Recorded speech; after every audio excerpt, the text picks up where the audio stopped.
الرحيم الحمد لله رب العالمين والصلاة والسلام على سيد المرسلين سيدنا محمد وعلى آله وصحبه وسلم تسليما كثيرا.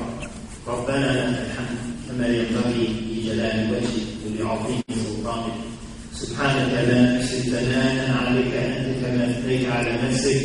اللهم صل وسلم وبارك على سيدنا محمد وعلى آله وصحبه وسلم تسليما كثيرا. Assalamu alaikum wa rahmatullahi wa barakatuh.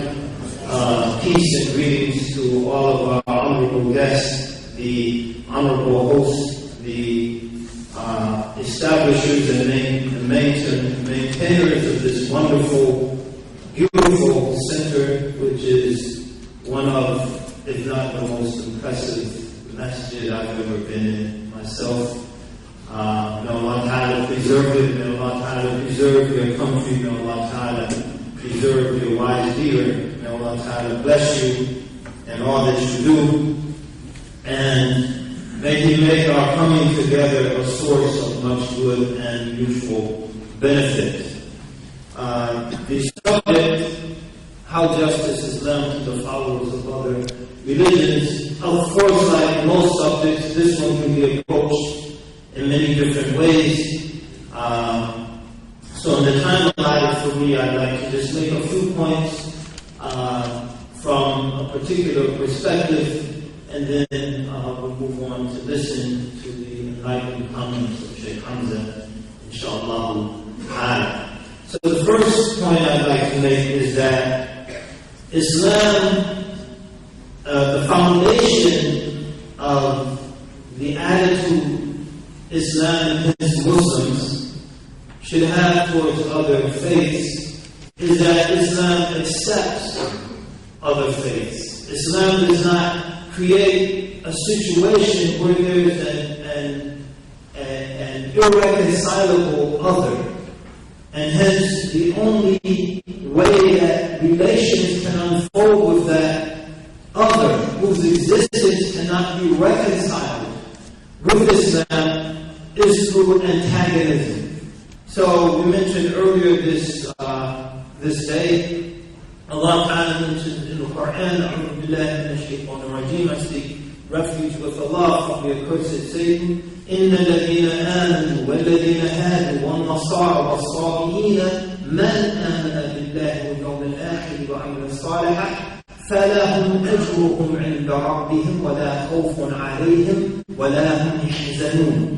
That verily the believers, the Muslims, إن الذين آمنوا, and the Jews, والذين هادوا, والنصارى, and the Christians, and the sometimes translated as the Sabians, who are a monotheistic group of earlier times, والصابئين, and generally anyone, men, and anyone who believes in God, and the last day, واليوم الآخر, and does righteous deeds, وعمل صالحا, they will have their reward with their Lord. There will be no fear on them, nor shall they grieve. Meaning, they're eligible for paradise. They don't have to worry, fear hell, or the grief and the torment that accompanies that. Now, there are nuances associated with this verse, but what is undeniable amongst the Muslims is that other people, members of other faiths, under particular circumstances, can and will be in paradise. So there is no exclusivity in terms of God's mercy in granting people paradise. And as we said, this is the basis for a special type of relationship that was generally very rare in the pre-modern world, and that is relationships built on tolerance and mutual respect. So this is an enduring characteristic of Islam. Secondly, Islam provides the basis, as we said, by recognizing that other, and by recognizing that other can have an acceptable status with God. This provides the for amicable and good relationships. Therefore, the basis of those relationships, there should be dialogue and discussion, and not war and destruction. So Allah Ta'ala reminds us, yes, there are things that we might differ on, but how should we as Muslims approach those issues? عُدْعُوا إِلَى سَبِيلِ رَبِّكَ بِالْحِكْمَةِ وَالْمَوْعِظَةِ الْحَسَنَةِ وَجَادِلْهُمْ بِالَّتِي هِيَ أَحْسَنُ. Call to the way of your Lord with wisdom and beautiful arguments, and discuss with them in ways that are best. And if there's a breakdown in communication, it's not time to start yelling and screaming. It's not time to pull out the swords. It's time to just acknowledge that there's a certain point where apparently discussion won't be fruitful, so we just remain silent at that point. لَكُمْ دِينُكُمْ وَلِيَ دِينِ. For you is your way, and for me is mine. So this is from the beauty of Islam, that it is incumbent upon us as Muslims to manifest in the modern world, because these are teachings that have helped to facilitate, as we mentioned several times in these discussions, a situation where the pre-modern condition of war and conflict as a norm between people has been replaced by the modern condition where conflict and war between people is an anomaly, is the exceptional case. But there are people who would like it to return to a norm because they have a vested interest in conflict. They benefit from conflict. So there has to be a concerted effort from people of all faiths. And as Muslims, it's appropriate that in our book we have these sort of teachings. Call to the way of your Lord with wisdom and beautiful speech. ادعوا إلى سبيل ربك بالحكمة والموعظة الحسنة. Who best to take the lead? Not as individuals, not as experts, theologians, philosophers, but preachers, but as an enlightened community. So this provides the basis for good, amicable, nice relations with others. Allah Ta'ala also reminds us in the Quran in terms of how we approach the other. لا إكراه في الدين قد تبين الرشد من الغي فمن يكفر بالطاغوت ويؤمن بالله فقد استمسك بالعروة الوثقى لا انفصام لها والله سميع عليم. There is no compulsion in accepting this faith. A forced conversion is unacceptable. لا إكراه في الدين. Why? Because truth clearly distinguishes itself from error. جاء الحق وزهق الباطل إن الباطل كان زهوقا. Truth comes, falsehood perishes. So قد تبين الرشد من الغي. Guidance is clearly distinguished from error and strain. So that being the case, we don't need to force people. If we turn the lights off in this room and it's totally dark, then we turn the light on and we can see each other, we can see the beautiful woodwork and the beautiful carving that's here and the beautiful faces of the beautiful people. We don't need anyone to force us to acknowledge that the lights are on. That's a self-evident truth. So we don't need people to be forced to accept this religion, because the religion and the truth that it advances speaks for itself. But if one chooses, they can accept it. قُلِ الْحَقُّ مِنْ رَبِّكُمْ فَمَنْ شَاءَ فَلْيُؤْمِنْ وَمَنْ شَاءَ فَلْيَكْفُرْ. The truth is from your Lord. Whoever pleases, let them believe. Whoever pleases, let them reject faith. So, again, this provides a basis and it provides a set of principles for us to deal with each other in a fashion that's conducive to mutual, peaceful coexistence. Because there is no basis for me as a Muslim to force you to become a Muslim.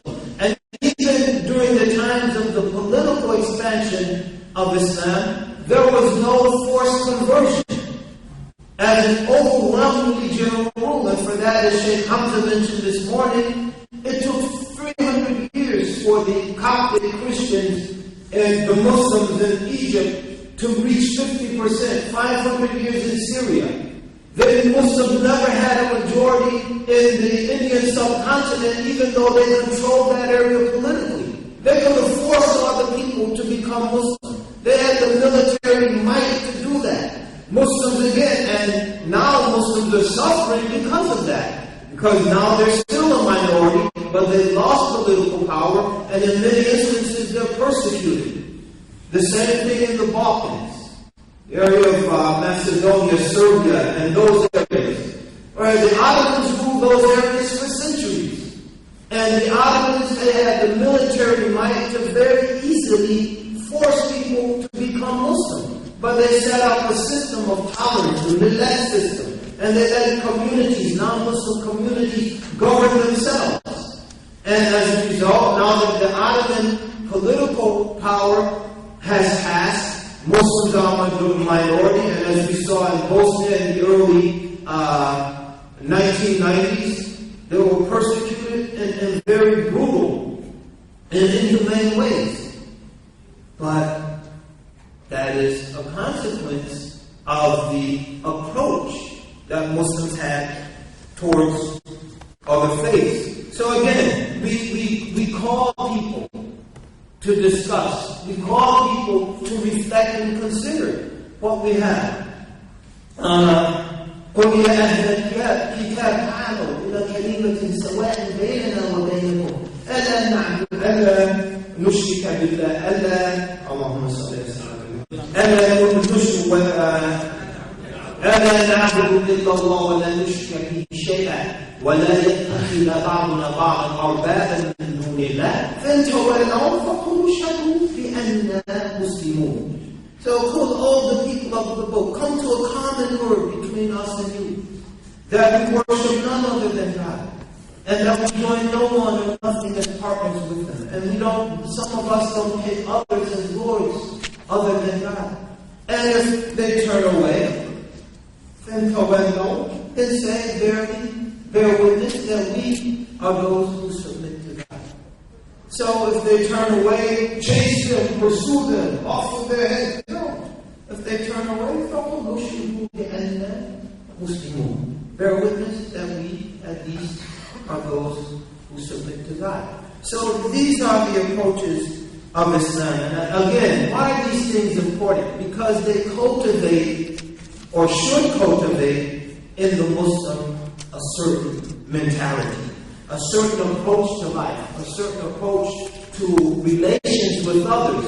And that approach is an approach that is conducive to not only the perpetuation of the great advances that humans collectively have made in terms of tolerating each other, in terms of establishing pluralistic societies, but also to build on and to perfect those and to remove the underlying causes that threaten the erosion and even possibly the elimination of those human advances, such as racism. So there's one thing to have a principle that encourages respect and toleration, but it's another thing to have a set of beliefs that undermine and remove the possible sources of or the causes that would render those principles ineffective.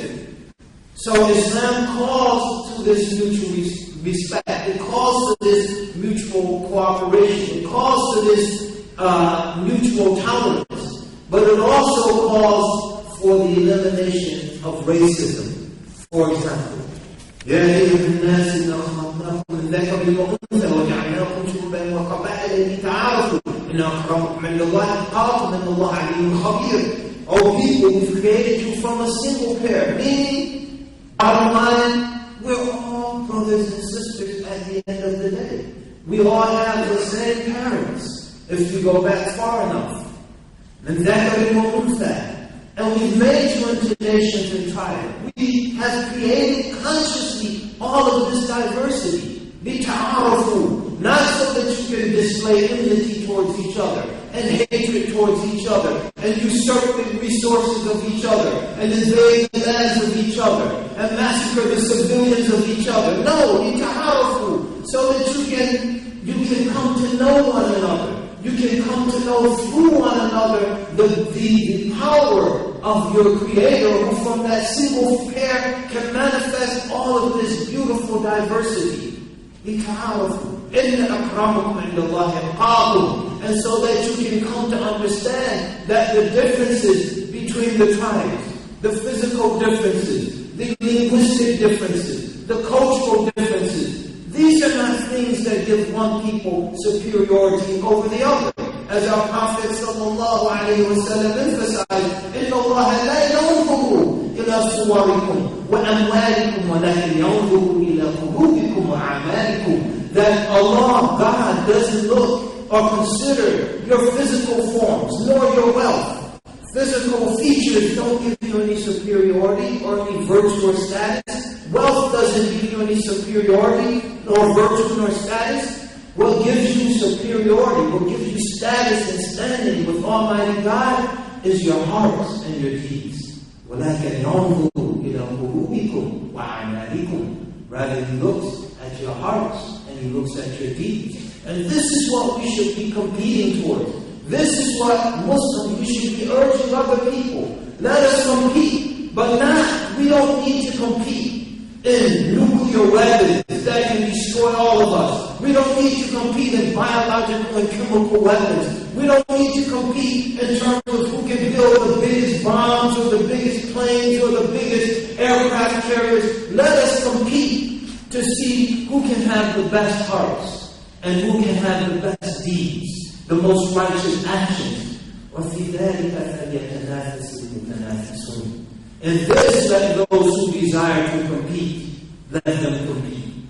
And this is the message of Islam to the world. And one thing we've been discussing, what better place to send this message out to the world from this society of Iman? A place that has so much diversity, so much tolerance, so much sophistication, built in long centuries of traveling the oceans of the world, intermingling with the peoples of the world, with peoples of other faiths in Africa, in South Asia, in the Indian Ocean basin. What better place? What better people? Brothers and sisters, take this up as your mission. A people have this as your vision. One thing we learn from the Bible, speaking of other faiths, where there is no vision, the people perish. Where there is no vision, the people perish. What is your vision? What would you like to see for the world? What can you contribute to the world? And if there is no vision, the people will perish. In other words, their cultural virtue, their civilizational features will be consumed by someone else and will be taken over. So they might not physically perish. As Ahmed Shakir mentioned, إِنَّمَا الْأُمُمُ الْأَخْلَاقُ مَا بَقِيَتْ وَإِنْهُمُ ذَهَبَتْ أَخْلَاقُهُمْ ذَهَبُوا. But they, as a distinct people, with a distinct heritage, with a distinct contribution to make to the world, will perish. In conclusion, we want to emphasize, some might say, well, what about those verses in the Quran? فَاقْتُلُوا الْمُشْرِكِينَ حَيْثُ وَجَدْتُمُوهُمْ وَاقْتُلُوهُمْ حَيْثُ ثَقِفْتُمُوهُمْ. Slay them wherever you find them. These verses refer to the idolaters in the Arabian Peninsula. And you can research this yourself. The Muslim counters and says, what about those verses such as the beautiful verse recited so beautifully by our young reciter here? لا ينهاكم الله عن الذين لم يقاتلوكم في الدين ولن يخرجوكم من دياركم أن تبروهم وتقسطوا إليهم إن الله يحب المقسطين. Allah doesn't forbid you concerning those who haven't fought you over your religion or expelled you from your homes, that you have good, amicable, and just relations with them. Allah, Almighty God, loves those who are just. What about that? And the many other verses in the Quran that urge justice and restraint, that urge Muslims not to transgress against others, وَقَاتِلُوا فِي سَبِيلِ اللَّهِ الَّذِينَ يُقَاتِلُونَكُمْ وَلَا تَعْتَدُوا إِنَّ اللَّهَ لَا يُحِبُّ الْمُعْتَدِينَ. Fight those who fight you. In other words, if they don't fight you, don't fight them. Don't fight them. And don't you be the one to transgress and to aggress. Allah loves not the transgressors. What about that verse? And similar verses. So, we have a wonderful religion. We have a beautiful religion. We have a religion that provides us a strong, healthy basis for healthy, good, productive relations with others. We have a religion that's conducive to the needs of the modern world. And we have a religion that still has a lot of meaning and purpose for the lives of the believers. And we should understand, if we let these principles die, the principle of a unified humanity, if we let the principle of serving God based on how He has asked us to serve Him. Some of our Christian friends, they remark that you Muslims, you have a very rigid prayer. We have a free and open discourse with our Lord. We pray and we have an intimate munajat. It's very intimate, and you have your salah, it's very mechanical. If you understand the salah, the ritual prayer, you understand it's a beautiful, beautiful means to commune with our Lord. It's a means that involves the entire human being. As humans, we're physical, so we have physical movements. We're intellectual, so we have to memorize things. We have to say things in a particular order. And we're spiritual. What we're saying has deep and powerful spiritual import. But that's besides the point. But we say we also have the munajat. We have the dua. We have the awrad, the adhkar. So we have litanies. We have supplications. We have intimate discourses with our Lord. But these are instances where we ask God to do something for us. Ya Allah, unsurna. Ya Allah, a'tini hada. Ya Allah, habbib hadith al-mar'ah ilayya.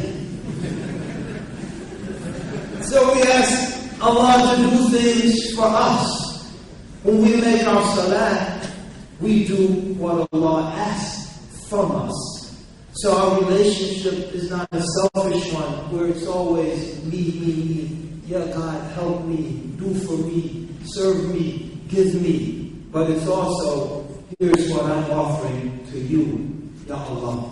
These are meanings, brothers and sisters, we have to strive to keep alive in the world. Our sisters, beautiful hijab. Other faiths had the hijab. Study the history of other faiths. But they've lost it. May Allah help all of them and help all of us. But look at the community, how our sisters are holding on to this beautiful manifestation of religious commitment and devotion. This beautiful act of devotion. And if Muslims lose it, it's not a loss for Muslims alone. If it were something that was just manifested amongst Muslims, it would be a Muslim loss. If Muslims lose it, humanity loses it. If Muslims lose it, humanity loses it. So realize there are precious meanings that we're holding on to. 5 salah. Other nations had ritual salah, but generally they've lost it. Muslims are holding on.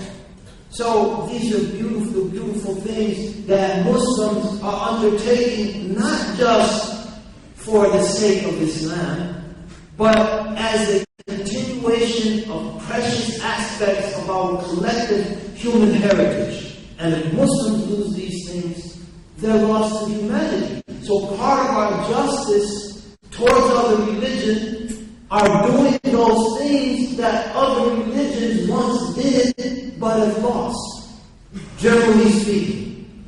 And if Muslims lose them, then it's like a relay race. The earlier nations were like runners, and they passed the baton, and they passed the baton. And now we, as Muslims, we're running what's called the anchor leg.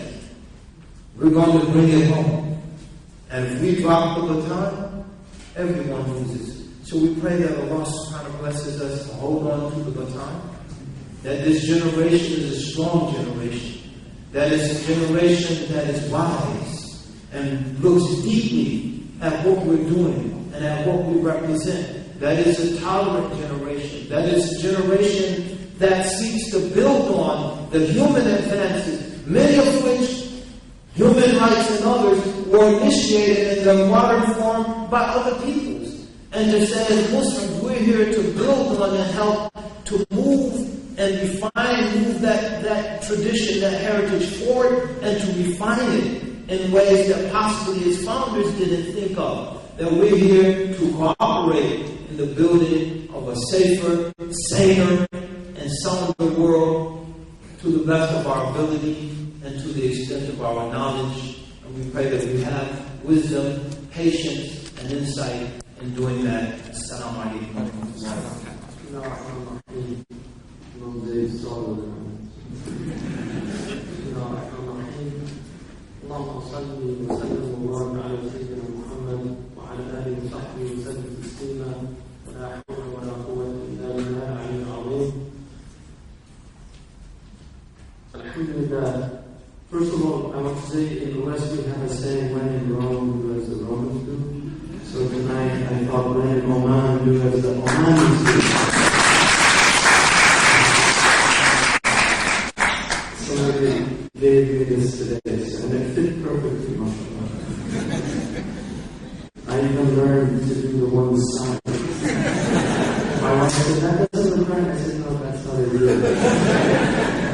And I found out the different turbans from which regions. So I'm learning slowly. Humans are very interesting because we're so different in the way we express ourselves, and yet we're so similar in those differences. It's something very unusual about human beings. One of the things that we do with food is that because we're not purely animal, we're part animal. We have a haywaniyah. We're haywan nashak. That's how the Arab logicians, when they talk about things, they define. They give what are called hudud or definitions.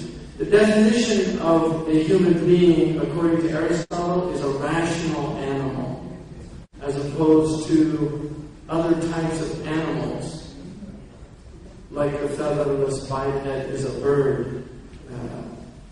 We're rational animals, or a human being. He has a description, he gave of a human being was a featherless biped, but it doesn't really express what a human being is. That's a description as opposed to a definition.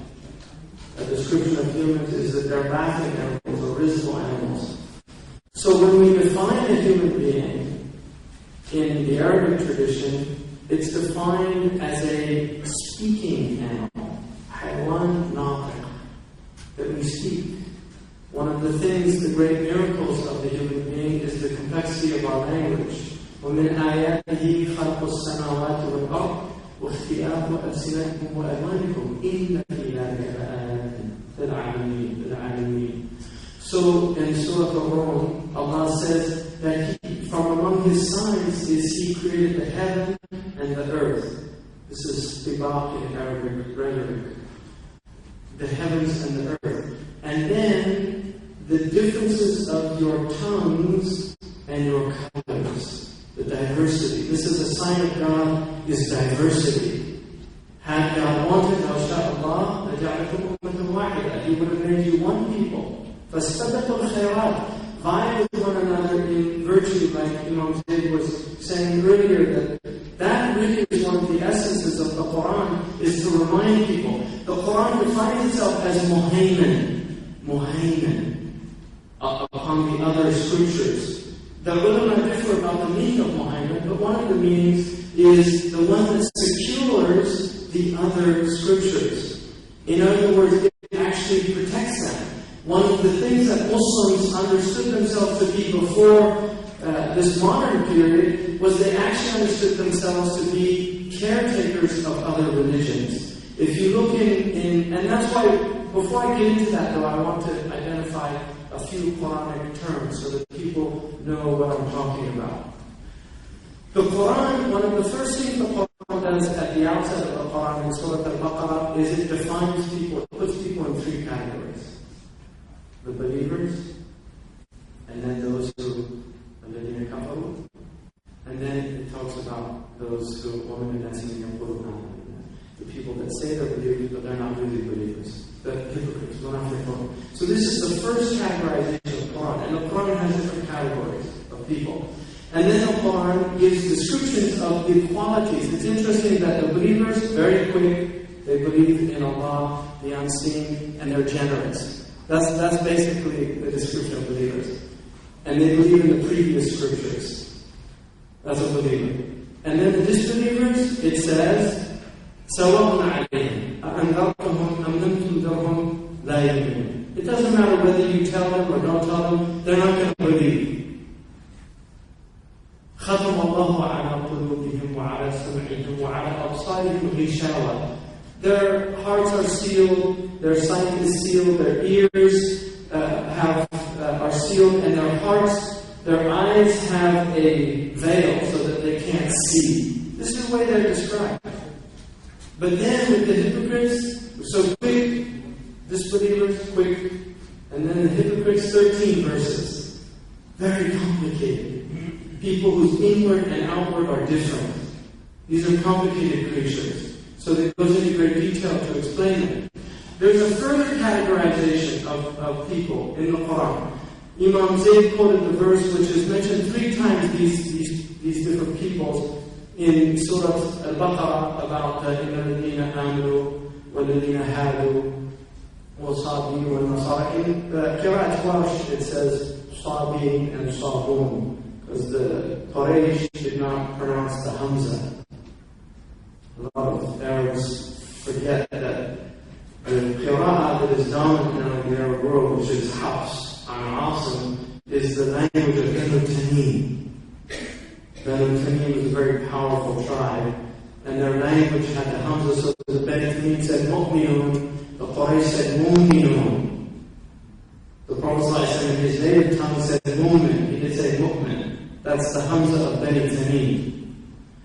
So, in the Welsh narration, which is from Nafi', they're pronounced Sabun or Sabin. In this verse, it talks about that these people, these categories, those who believe, the Jews, the Sabians, the Christians, whoever believes in God in the last day and does good deeds, they're not going to have any fear. They shouldn't worry.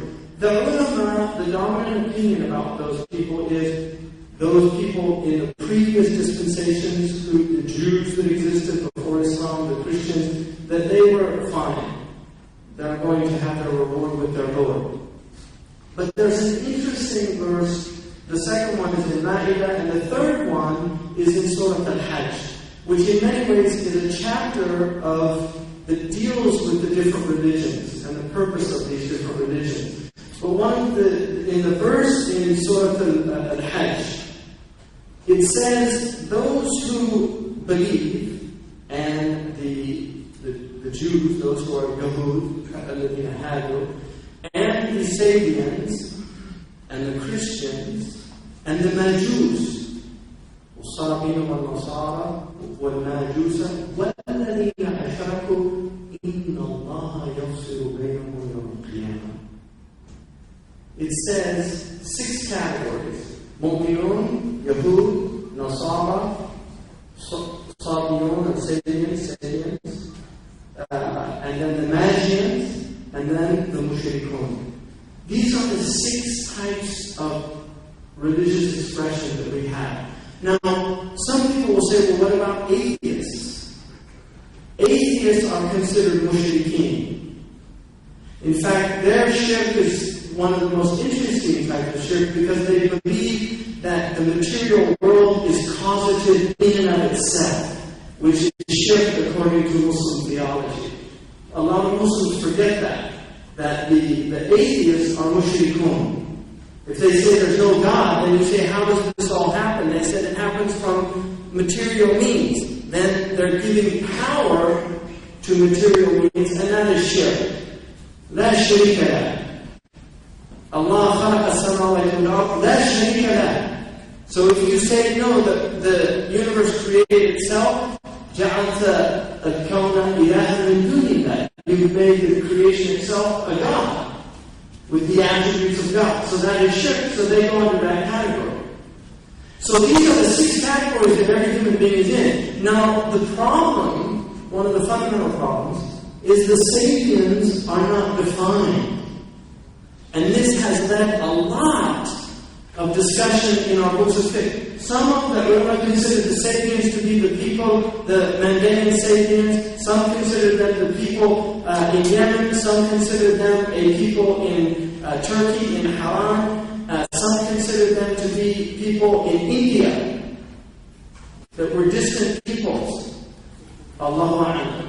The one that I think most intrigues me is Ibn Taymiyyah's opinion that the sapiens are people who do not have a revelation but believe in God and believe in a reckoning. That they're the people that don't have a book, a specific book. Allahu Akbar. Some of scholars, and one of them was Maulana Muhammad Ali, who was a Lahori Ahmadi. He was not a Qadiani, and he was quite a well-respected scholar at his time, but he was not a Qadiani. He was a Lahori. He argued that it was the Buddhists and the Hindus that were sapiens. There is an earlier view from Imam Zaid who makes that argument. So, what's interesting is these 6 categories are described in the Quran, but then the Quran says, إِنَّ اللَّهَ يَفْصِلُ بَيْنَهُمْ يَوْمَ الْقِيَامَةِ. God is going to sort this thing out on the day of judgment. Ibn Abbas said, لا ينبغي لأحد أن يحكم على الخلق بحكم الله. لا ينزل أحد جنة ولا نارا. إن الله فعال لما يريد. That it is nobody's right. Ibn Abbas, the great commentator of the Quran, said it is nobody's right to take on the judgment of God about what happens to people after life. This is God alone that can do that. إِنَّ اللَّهَ يَفْصِلُ بَيْنَهُمْ يَوْمَ الْقِيَامَةِ. Nobody has that right to say that anybody is going to hell or anybody is going to heaven. That does not mean that there's not a hukum of kufr, but this is about ta'leen. It's about individuals saying these people, this person right here or that person. That is prohibited in Islamic theology because we don't know people's stories. We don't know. Only Allah can judge people in an absolute sense. And this was an early understanding of the Muslims. Muhaymin, which the Quran is described as being for the other religions, is the one who creates security. Mu'ammin. Muhaymin. Mu'ammin. It is the one who gives security. When Surah Al-Hajj, if you look at the relationship between Muslims and non-Muslims, it's very important to remember that the first verses in the Quran, and the way we distinguish, one of the ways we distinguish Medini verses from Meccan verses is Ya Ayyuhan Nas and Ya Ayyuhalladhina Kafaru. If it's in Mecca, Allah speaks to them saying Ya Ayyuhan Nas, because there was no hujjah against these people. So Allah was speaking to them as human beings. When the prophets, they couldn't do it. And they were the Forsan al-Balagha. They were the people that were capable. They could do extemporaneous poetry of the highest order. And yet when the Quran challenged them to bring a verse like it, and the famous one of al-Khabirat al-Khubzan wal-Aqimat al-Luqman, I mean, the attempt of this man from Bani Hanifa, he was the Musaylim al-Kadhab, الفيل وما أدراك ما الفيل له خرطوم وذيل طويل. This was, now some of them are going to say that أعجزهم, that they weren't able to, that it was simply إعجاز from Allah, that even if they could do it, He made it impossible for them to imitate the Quran. Nobody has come with the likeness of the Quran. One of the most amazing things about the Quran to me is it is absolutely clear to anybody who studies Arabic and Islamic studies they can distinguish between a hadith of the Prophet and the Quran. Just by hearing it. The Prophet's language is so different from the Quran. Why is that? Even the hadith Qudsi, which is a sacred hadith where the Prophet يُعَبِّرُ عَنْ رَبِّهِ نَاقِلًا عَنْ رَبِّهِ, is he speaking through his own vehicle, which is his own language. Even the hadith Qudsi is not like the Quran, but when we hear the Quran, it's completely different. And the Arabs were amazing. When you look at somebody like Mutanabbi, the language of the Arabs, the exalted status of this language, it was something extraordinary. المتنبي سيعلم الجمع من ضم مجلسنا بأن خير من تسع به قدمه. أنا الذي نظر الأعمى إلى أدبي وأسرع كلماتي من به صمم. أنام ملء جفوني عن شواردها ويسهر الخلق جراها ويختصم. He's boasting about his prowess, that I'm the one, everybody's going to know who I am. I'm the best one that walks on the earth. The blind man was able to see my literary power, and the deaf man could hear my words. I sleep and poetry comes to me in my dreams, while other poets spend all night trying to get these meanings. He's boasting about this. وَجَاهِلٍ مِثْلُهُ بِجَهْلِهِ ضَحِكِ. Right? And the ignorant one, he sees me laughing and he gets a misunderstanding. حَتَّى أَتَتْهُ يَدٌ فَرَّاسُةٌ وَفَمُ, until he sees how powerful I am in that. And he said, إِذَا رَأَيْتَ الْيُومَ اللَّيْلِ بَارِزَةً فَلَا تُضَمِّنَّا إِلَّا اللَّيْلِ يَبْتَسِمُ. If you see the teeth of the lion there in front of you, don't assume the lion's laughing. الخيل والليل والليلات تحفني والسيف والرمح والقرطاس والقلم.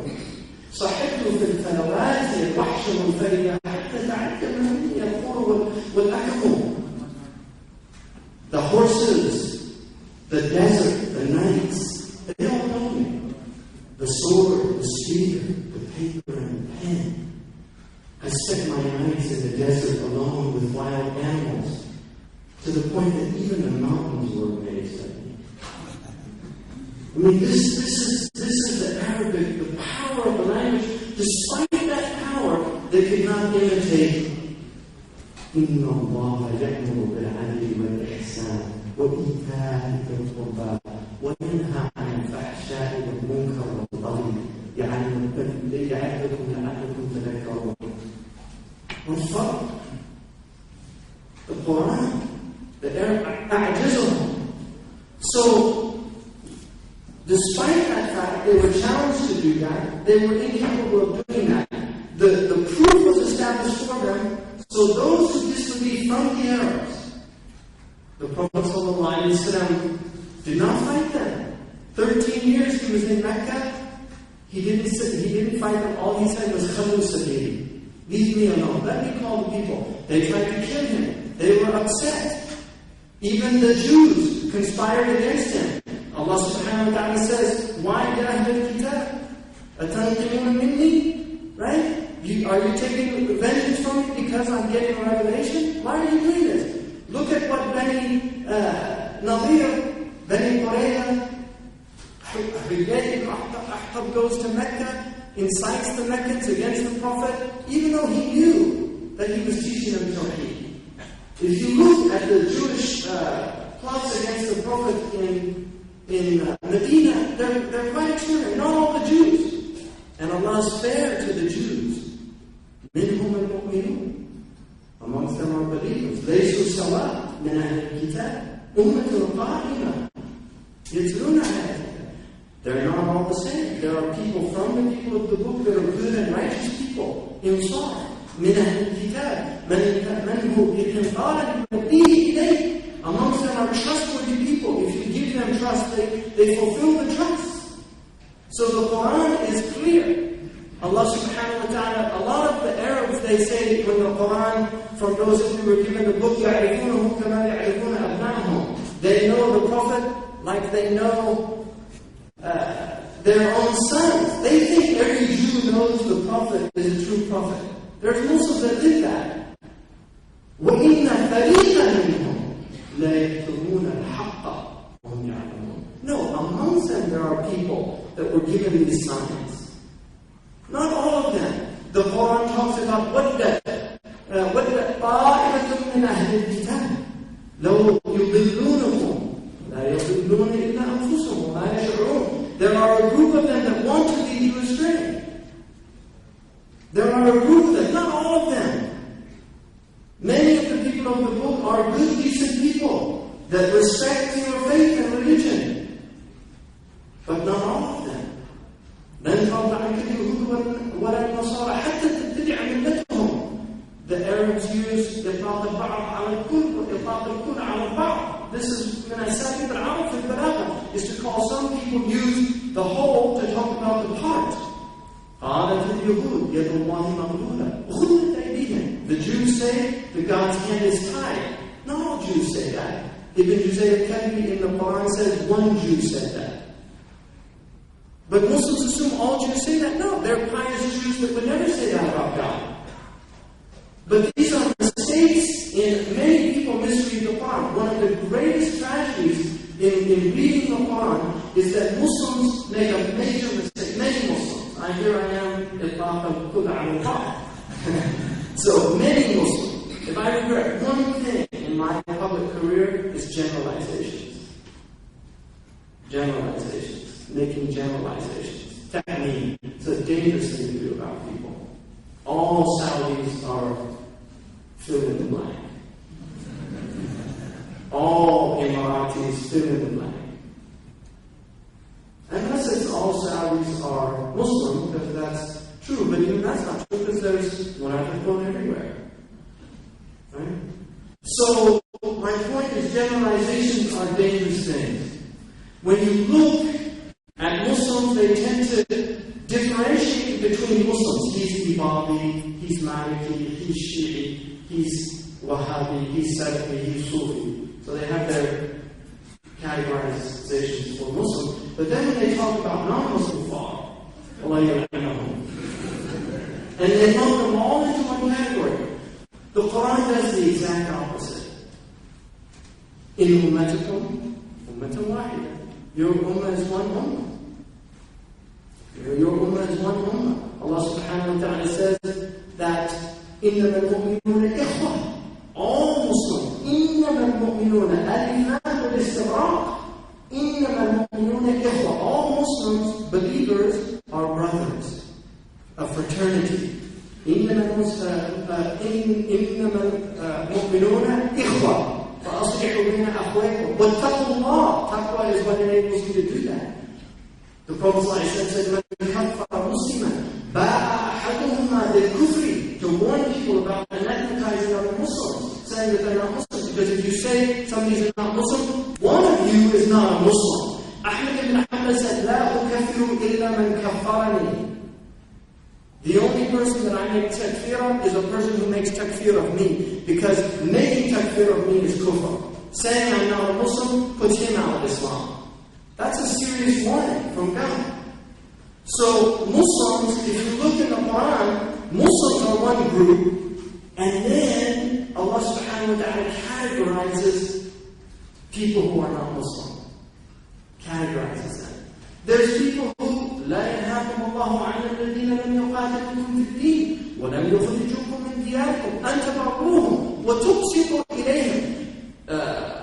Ibn al-Arabi in Ahkam al-Quran says تقسطوا إليهم أي أن تجعل قسطا من أموالكم لهم. That you can actually give them money. من باب تأليف القلوب and or صلة الرحم for whatever reasons, as kinship bonds or trying to get close to somebody.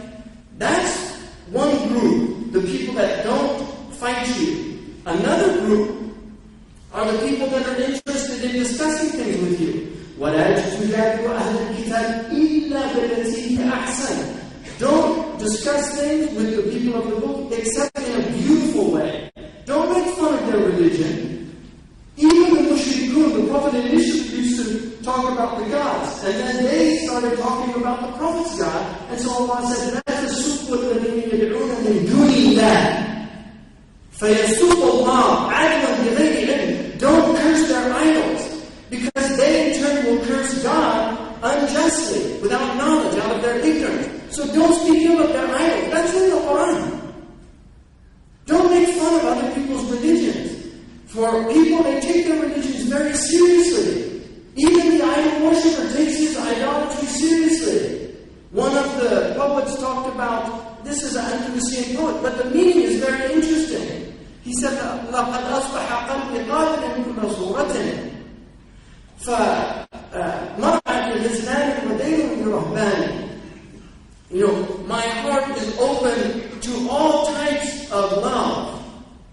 It's a pasture for gazelles, and it's a monastery for monks. What he's saying is, why is the gazelle in the pasture? Because the gazelle loves to eat.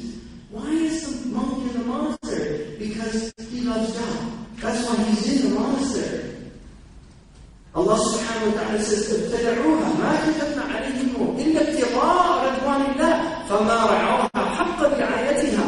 They did it out of a desire to please Allah subhanahu wa ta'ala.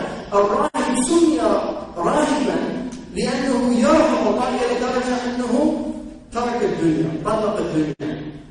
لا رهبانية في الإسلام. But the Prophet ﷺ also the رهباني خيرا. He actually said, you're going to come and find people in monasteries. He said, leave them. دعوهم. In their monasteries. حبسوا أنفسهم لله. The Muslims protected the monasteries of Syria during the iconoclastic period in Greek Orthodoxy, when the Orthodox Christians came up against the Muslims and the Muslims would rebuke them for having graven images. There was an iconoclastic movement that lasted about 100 years. The Orthodox Christians started destroying all the icons. The only icons that we have of that period are from the monks that were under Islamic protection, because the Muslims would not let the iconoclasts go into their monasteries and destroy their icons. Even though Muslims don't make graven images. But despite that, they protected these people, and they're right. This is our Islam. This is the teaching that the Prophet ﷺ gave. So if you look at that one group that don't oppose you in religion, don't make fun of them. Appreciate their piety. Appreciate their devotion. And then, I was going to debate, he says, أَدِينُ بِدِينِ الْحُبِّ أَنَّا تُوَجَّهَ تَرَكَائِهُ فَالْحُبُّ دِينِ وَإِيمَانِ لَنَا أُسْوَةٌ فِي بِشْرِ هِنْدٍ وَأُخْتِهَا وَقَيْسٍ وَلَيْلَةٍ وَمَلِكٍ وَلَيْلَةٍ. It's a beautiful statement. He said, my religion is love. Wherever love's caravans go, I go. We have a wonderful example when he mentions the Romeo and Juliet of the Arabs. Like Layla and Majnun. Layla. ألم تسأل عالمة الديار عن الحي المفرق أين صار؟ فلا سألته وعلى جوابه وكيف أسأل الدم القفار أمر بالديار ديار ليلى وقتل ذا الجدار وأنا الجدار وما حب الديار شغفنا قلبي ولكن حب من سكن الديار. Allah. Some of you are from Az, right? Az. Qabila al-Absar, they're a Yemeni tribe from Kahlan. Absar, the Hubb al-Udri, was a pure love. They wrote poems about the beloved without ever consummating the love, like Qais, Majnun. He never had, the Arabs say, دواء العشق الاتصال. He never had his ittisal. And the Arabs say, من عشق وكتم ومات مات شهيدا. That's an Arab problem. Because that whoever has this passionate love and he conceals it and dies from it, he dies a martyr's death. Shaheed al-Hub.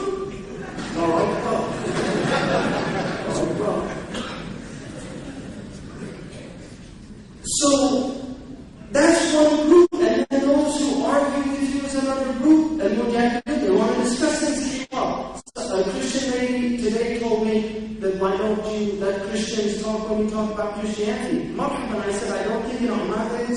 if it's public. Muslims don't like self-proselytization because you can confuse simple people. You need to have scholars. But Muslims never shied away from debate. To have public debate, I don't think in Oman they would stop any Christian from coming and debating a Muslim scholar who's a comparative religionist. I don't believe that. And I know it's true in other places as well. If a Christian wants to come publicly and say what he has, I understand. But let the Muslim explain why we don't agree. This is hiwar, and the Quran encourages it. Ibn Taymiyyah in Jawab al-Sahih, في رد على من بدل الدين المسيحي, he wrote a 6-volume book. One of the things he said in the first volume is that Muslims don't understand their religion. So he's complaining 7th century. Muslims don't understand their religion. He said if a Christian comes and asks them questions about their religion and confuse them, he said, مَا نُعْطِيكَ جَوَابٍ إِلَّا السَّيْفِ. He said, هَذَا هُوَ الَّذِي يَحْتَجُ عَلَيْنَا فِيهِ. That's what they're attacking us about. He said, this isn't what the Prophet said to the Christians of Najran when they came in one riwayah, he allowed them to pray in the masjid. He allowed them to pray. They asked him, what about Maryam? Why does it say Ya Ukhta Harun to Maryam? Thinking that she's an Aaronite. She was from a descendant of Aaron. They're the temple keepers. And that's why when Zechariah and Elizabeth wanted to give her to the temple, when she was born a daughter, they couldn't do it because the daughters don't serve the temple, but the Aaronites serve the temple. So Ukhta Harun is like saying, Ya Ukhta al-Arab. Ya Akh al-Arab. It's one of the ways that Arabs speak. When somebody's a descendant of somebody, they call them by that name to remind them of that, because they were saying, why are you doing this? Right? So this is something, it's just a clarification that the Christians of Najran wanted from the Prophet, and he explained it to them. There are many things that Christians wonder about Islam that need explaining, and they should get their explanations. But not, I don't think that you are going to say, what is that? Shakespeare said, blood is no argument. Just because you bludgeon somebody to death doesn't mean you win the argument, irrespective of what George Bush did in Iraq or not. It's not winning an argument. To go bomb a country and who's stronger? No, who's right and who's wrong? That's the question. And that's for people with intellects to look and decide. Blood is no argument. Just because you're powerful, we give power to whom we please. It changes around. Now we're on top. Maybe the Chinese will be on top. Really? And then people are going to يترحم على أمريكا. So who knows where it's all going? Then you have people in the Quran that are muharibun.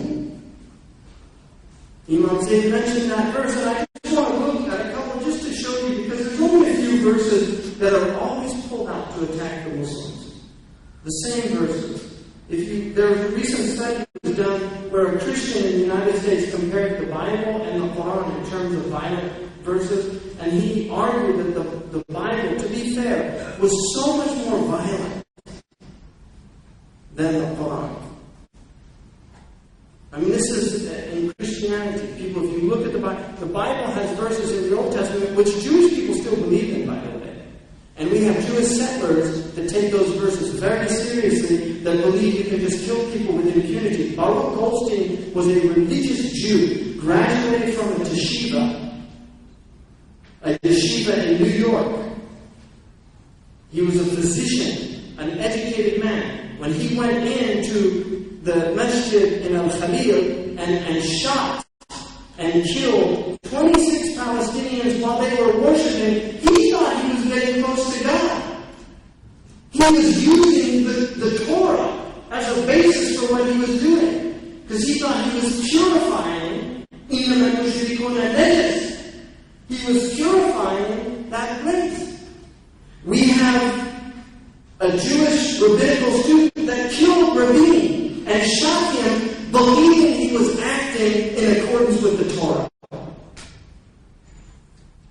We have Christians in the United States of America that kill doctors performing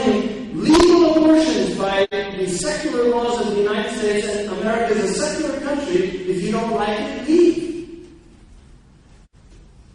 I'm against abortion, but the law of the land says that it is legal. They have shot and killed abortionists in the United States, doctors. These are Christian terrorists. They bombed abortion clinics and killed them, but they're not described as Christian terrorists.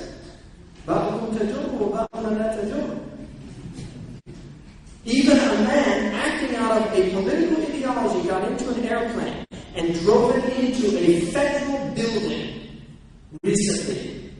And they asked, is this a terrorist act? No, it's a lone nut.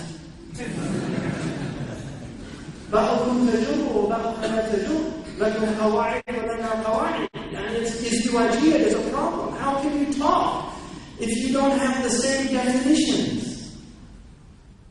I don't know of any Omani that has committed a terrorist act. In fact, if you look at the history of Oman, with the exception of the slave trade in East Africa, which I haven't studied enough to know what was going on, but with that exception, which was a norm at the time, and it's hard to judge previous peoples on modern sensibilities. But Oman has been a peaceful country.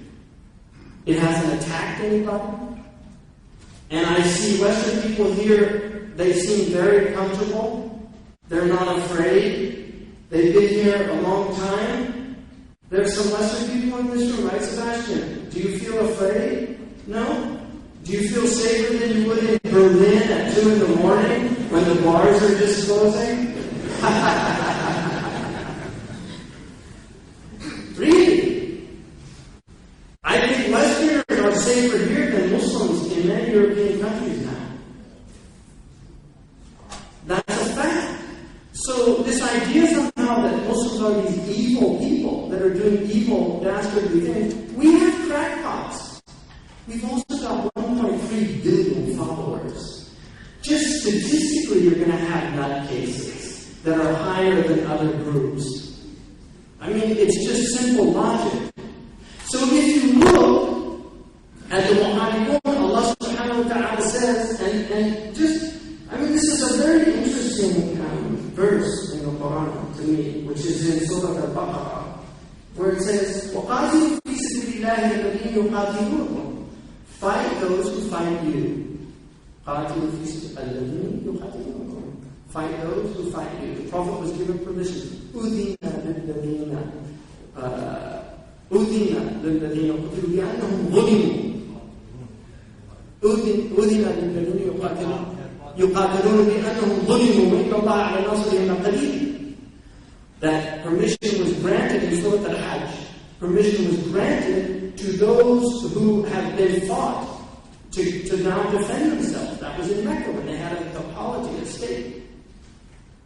Because they were oppressed. Right? So if you look at this verse, it says, fight those who fight you. وَلَا تَعْتَدُوا. There's the shout. Don't be aggressors. Just like they've aggressed on you, don't do what they've done. وَلَا تَعْتَدُوا. إِنَّ اللَّهَ لَا يُحِبُّ الْمُعْتَدِينَ. Allah does not love those who are aggressive. حُبَّ اللَّهِ إِذَا تَعَلَّقَ بِشَيْءٍ. الحب من صفات الله سبحانه وتعالى إرادة أبدية. Allah does not love oppressors or aggressors. لا تعتدوا إن الله لا يحب المعتدين. واقتلوهم حيث ثقفتموهم وأخرجوهم من حيث أخرجوكم.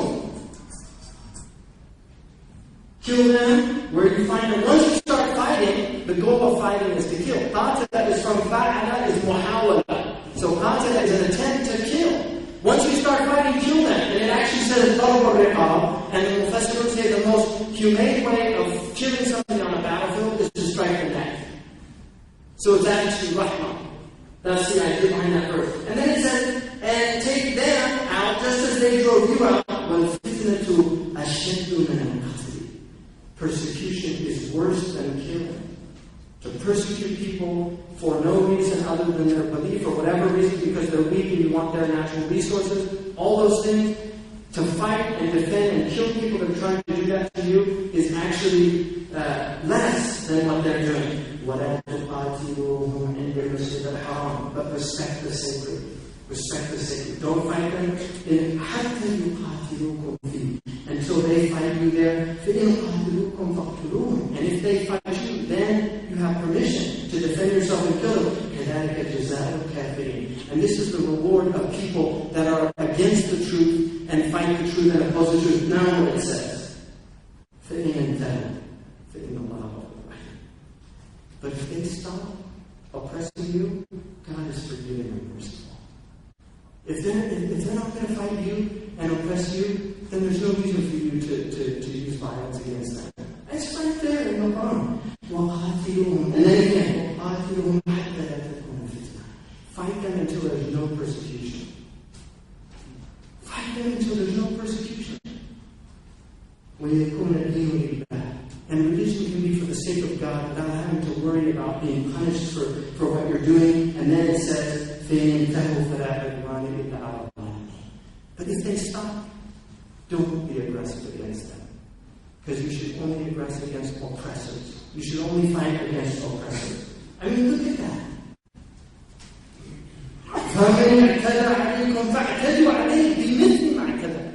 If they fight you, then you have permission to fight them. But don't transgress. لا يجرمنكم شنآن قوم على ألا تعدلوا اعدلوا هو أقرب للتقوى. Don't let the hatred of these people. You know what a shan'an is? The difference between shan'an and both in the Arabic language is a major difference. In the shani'aka huwa al-abtar. Your shani is the one who's cut off. Shan'an is a hatred that will not acknowledge the virtues of their object of hatred. So even though people are not even acknowledging anything good in you, be just with them. Don't let that hatred that they're showing you get into your hearts to where you begin to act unjustly. Because God is with the people of taqwa. Now, just look, I want you to look at this one other verse. Here, in Surah At-Tawbah. This is the other one that they always pull out. When Allah subhanahu wa ta'ala says in the Quran that when the months of Hurum end, فَاقْتُلُوا الْمُشْرِكِينَ حَيْثُ وَجِدتُّمُوهُمْ وَخُذُوهُمْ وَاحْصُرُوهُمْ وَاقْعُدُوا لَهُمْ كُلَّ مَرْصَدٍ. That when the end of the months come, you have this permission to go and kill them wherever you find them. This verse was because they broke their treaty and were treacherous, and they killed some of the believers that were unarmed. And the Prophet was given permission. But look what it says. So there's the harshness right there. فَإِنْ تَابُوا وَأَقَامُوا الصَّلَاةَ وَآتُوا الزَّكَاةَ فَخَلُّوا سَبِيلَهُم. But if they repent, if they pray, then leave them alone. But then it said, إِنَّ اللَّهَ غَفُورٌ رَحِيمٌ. Allah is merciful, forgiving. وَإِنْ أَحَدٌ مِنَ الْمُشْرِكِينَ اسْتَجَارَكَ. And if one of the mushrikeen اسْتَجَارَكَ فَأَجِرْهُ. If one of them asks for safety, in other words, if you're fighting and he says, Ajirni, this is what the Arabs used to do, Ajirni, then you say, you put your sword down, because the Arabs will give you their word. So it says, even if you're fighting them and he asks you for aman, give him aman. The mushrik, not somebody who's become Muslim, حَتَّى يَسْمَعَ كَلَامَ اللَّهِ, in order that he might hear the speech of God. ثُمَّ أَبْلِغْهُ مَأْمَنَهُ. And if he doesn't become Muslim, don't kill him, take him to a safe place, and then leave him. Why don't people read what comes after? I mean, it's so clear. Read the Quran and look at the mercy in the book of Allah. All these ayahs that can be interpreted harshly are always followed up by compassion. إِنَّ اللَّهَ مَعَ الْمُحْسِنِينَ اتَّقُوا اللَّهَ. Have taqwa of Allah. لَا تَعْتَدُوا. Don't be aggressors. Throughout the Quran you find it. Now, just in closing, if you look at the practice of early Muslims with other religions, we have churches all over the Muslim world.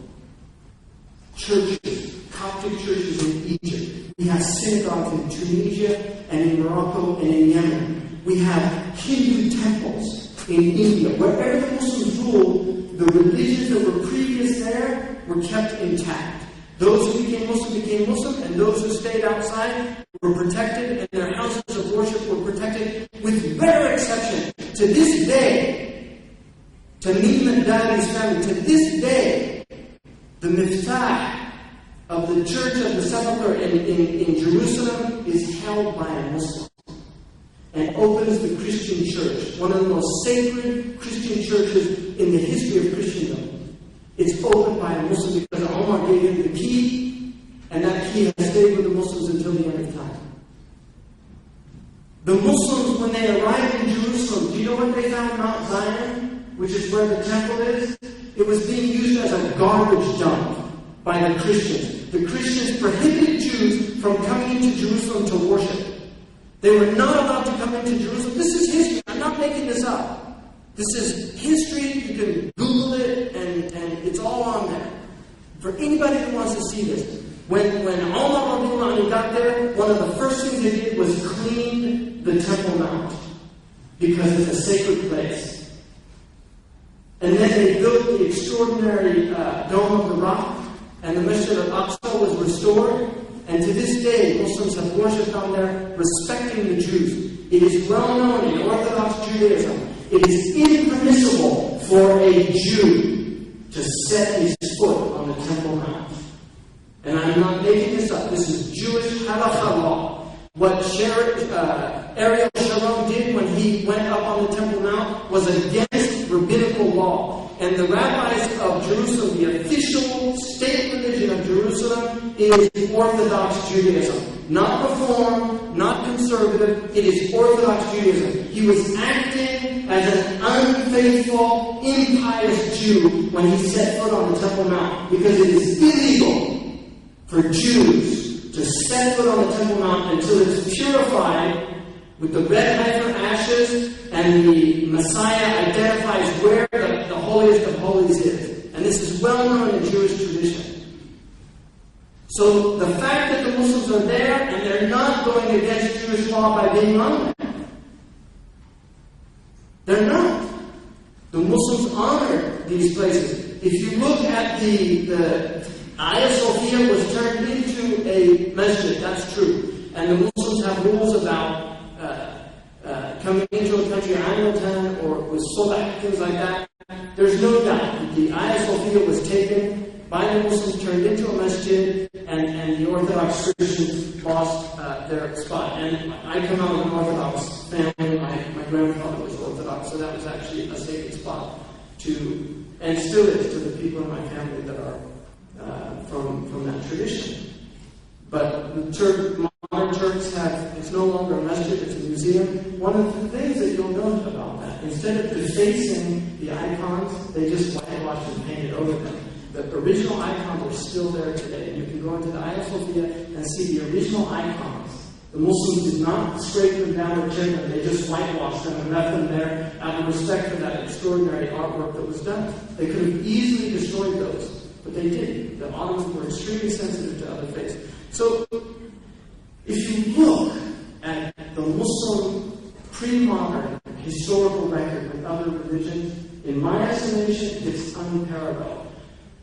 The Mongols, what we call the Maghul, the Mongolian horde, when it came down, the Mongolians were actually, to be fair to them, they were very similar to the Americans. If you went against them, they bombed the hell out of you. But if you went along with them, they were actually reasonably good occupiers. And they let you kind of do what you wanted to do.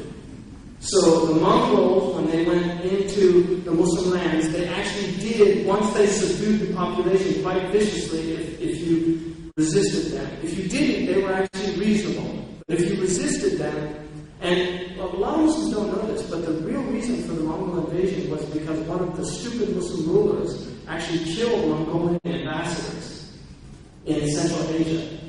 And the Prophet prohibited ever killing, he didn't even kill the ambassadors of Musaylim and Kadab. And he told them, الرسل لا يقتلون ولولا قتلتكم. But they killed these Mongolians, and that's when the horde came down. You raised,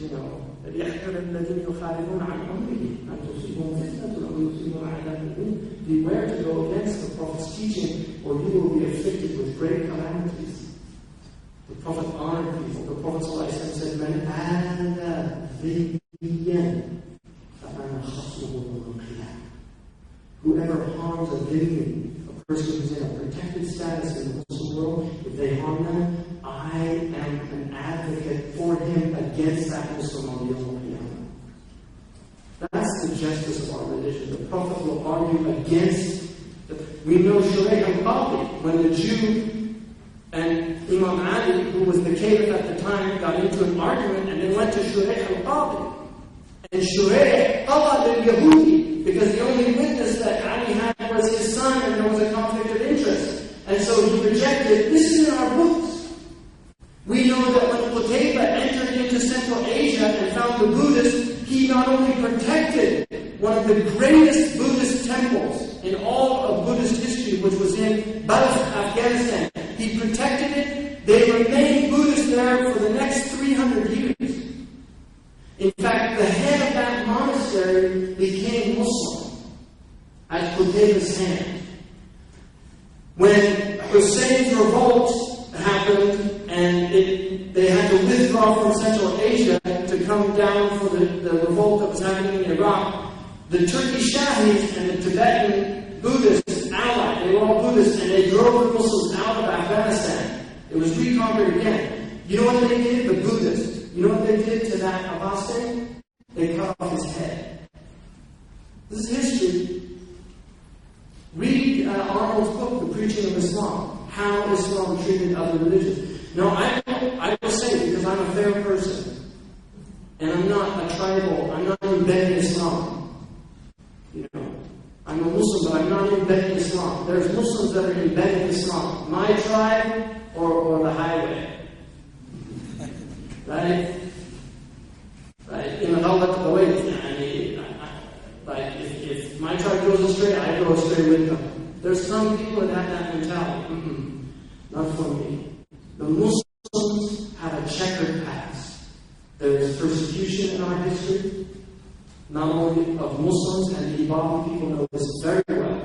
There's persecution in our history, there's persecution of Christians in our history, there's persecutions of Hindus in our history, and there's persecutions of Jews and Buddhists. But I would argue there is no textual evidence that fuqaha in the history of Islam have ever argued for that. They always recognized it as a wrong and a breach of Islamic law. We do not have justifications for persecution. People talk about the Crusade thing started because this insane attack of Rihla burnt down the church. The historians in the Christian world never illustrate the fact that it was rebuilt by his successor. And he made an official apology to the Christians for the insane act of that volume. Our ulama had said early on that Allah will give victory to a just non-Muslim people over an unjust Muslim people. Because we're people of justice. And if we don't live by just rules that God has given us, God will send people who are more just than we are. And He will give them victory over us. Sayyidina Umar said that. If we're equal, he said it to Sa'd ibn Abi Waqqas when he was going to, if we're equal in disobedience, they'll always win. This is the justice of Islam. It's a beautiful religion. Its history is an extraordinary history of tolerance. There are no mosques in Europe where the Christians took over. You go look at the places where the Christians took over. There aren't mosques there anymore.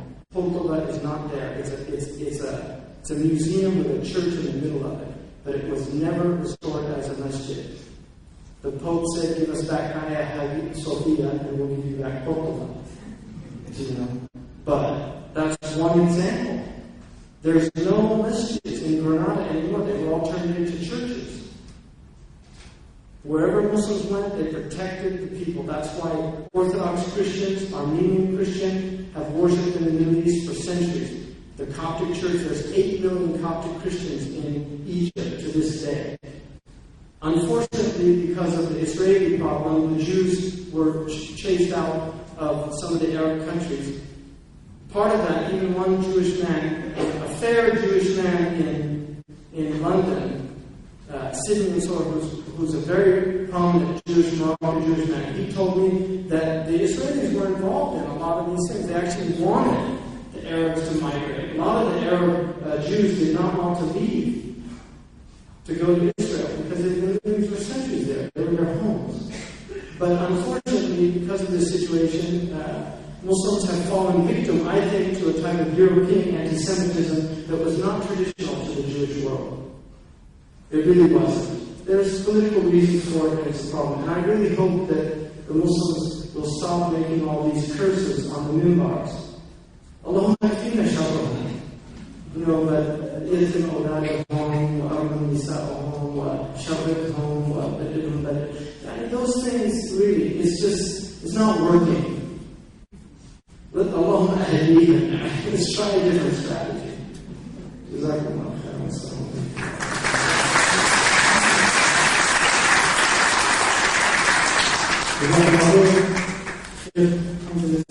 For the enlightenment and clarification of how justice Islam is to followers of other religions.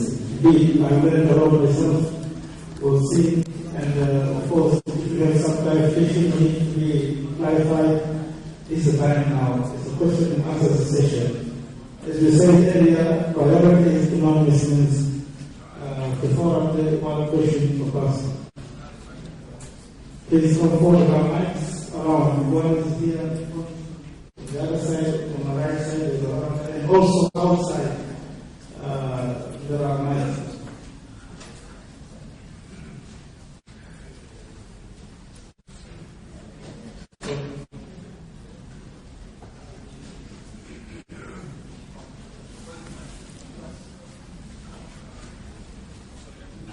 Okay, please go ahead.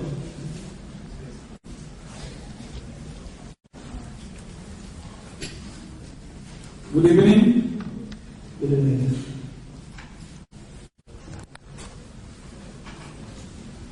Tonight, I just want to tell you guys, the Sultan Qaboos Center for Islamic Culture, that, in other words, I want to commend you on the first lecture given in this place that I have attended. And I'm walking out today, closer to the Muslim world. In the last 3 lectures that I have attended, I have walked away 1,000 miles away from the Muslim world. Because they have been attacking the Western society. I felt that way. And the 3rd time that I took the mic, I was stuttering. I could not speak because I felt apprehensive. I could not speak my mind. And tonight, I feel relaxed. And once again, I commend you for that. Now I can tell my wife, when we walk in the city center, do not bother when they're looking at you. Because you are showing off your beautiful body.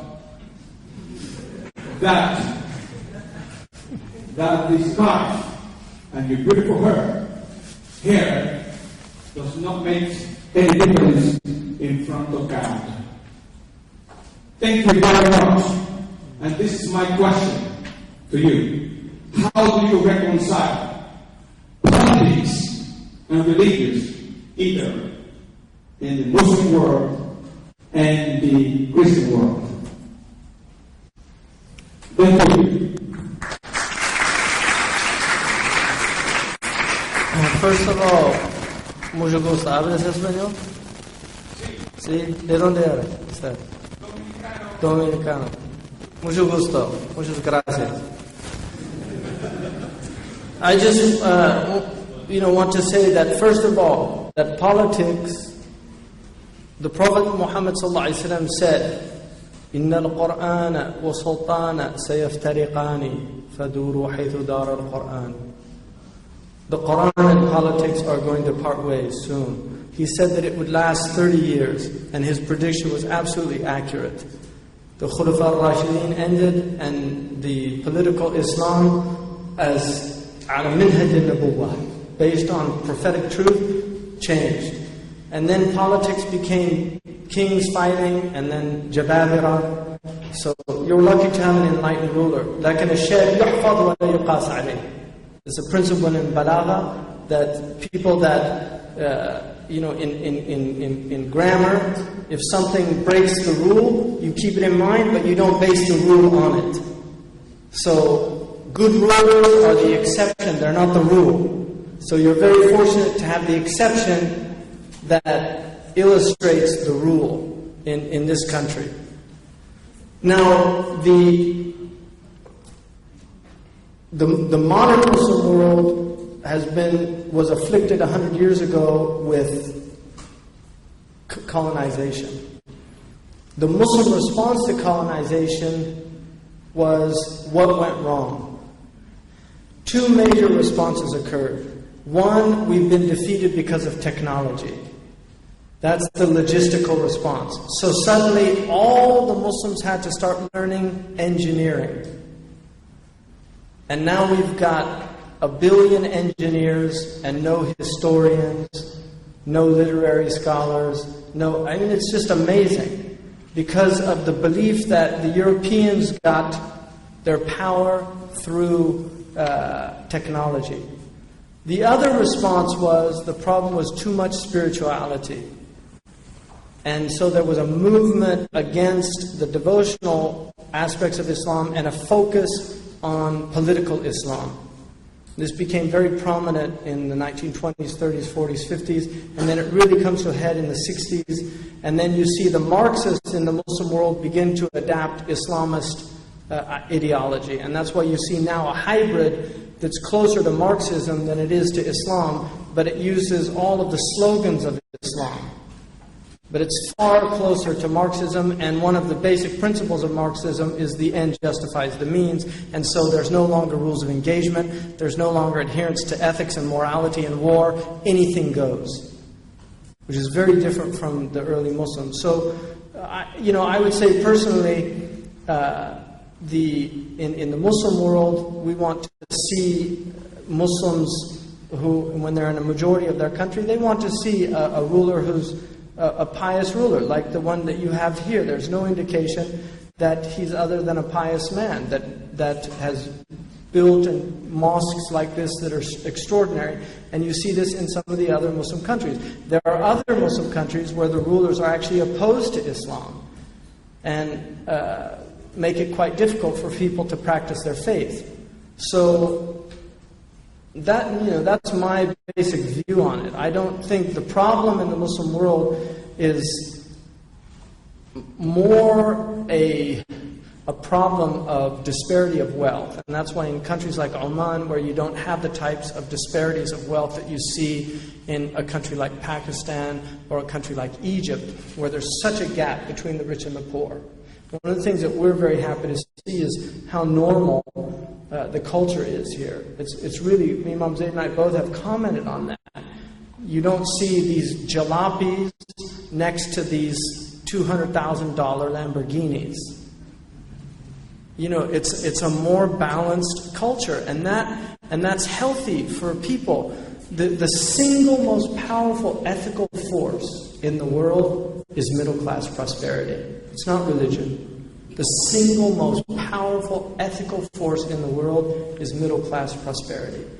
When people have enough and they're living reasonable lives, they tend to not be corrupt people. Sexual morality is very much the realm of religion. Without religion, America's a good example, and Europe's a good example of what can happen in terms of sexual morality. But in terms of social morality, economics, trading, buying and selling, when you have a reasonably stable economic system, the corruption is far less. This is why the least corrupt countries in the world are the Northern European countries, hands down. The most corrupt countries in the world, unfortunately, almost every year, Pakistan gets number 2, and Nigeria gets number 1. But I was told by a close Pakistani friend of mine, the Pakistanis bribed the Nigerians to take number 1. Thank you very much. Any other question, please? Before we look at the written question. Imam Zaid might want to add to that because he's actually the political scientist. Yes?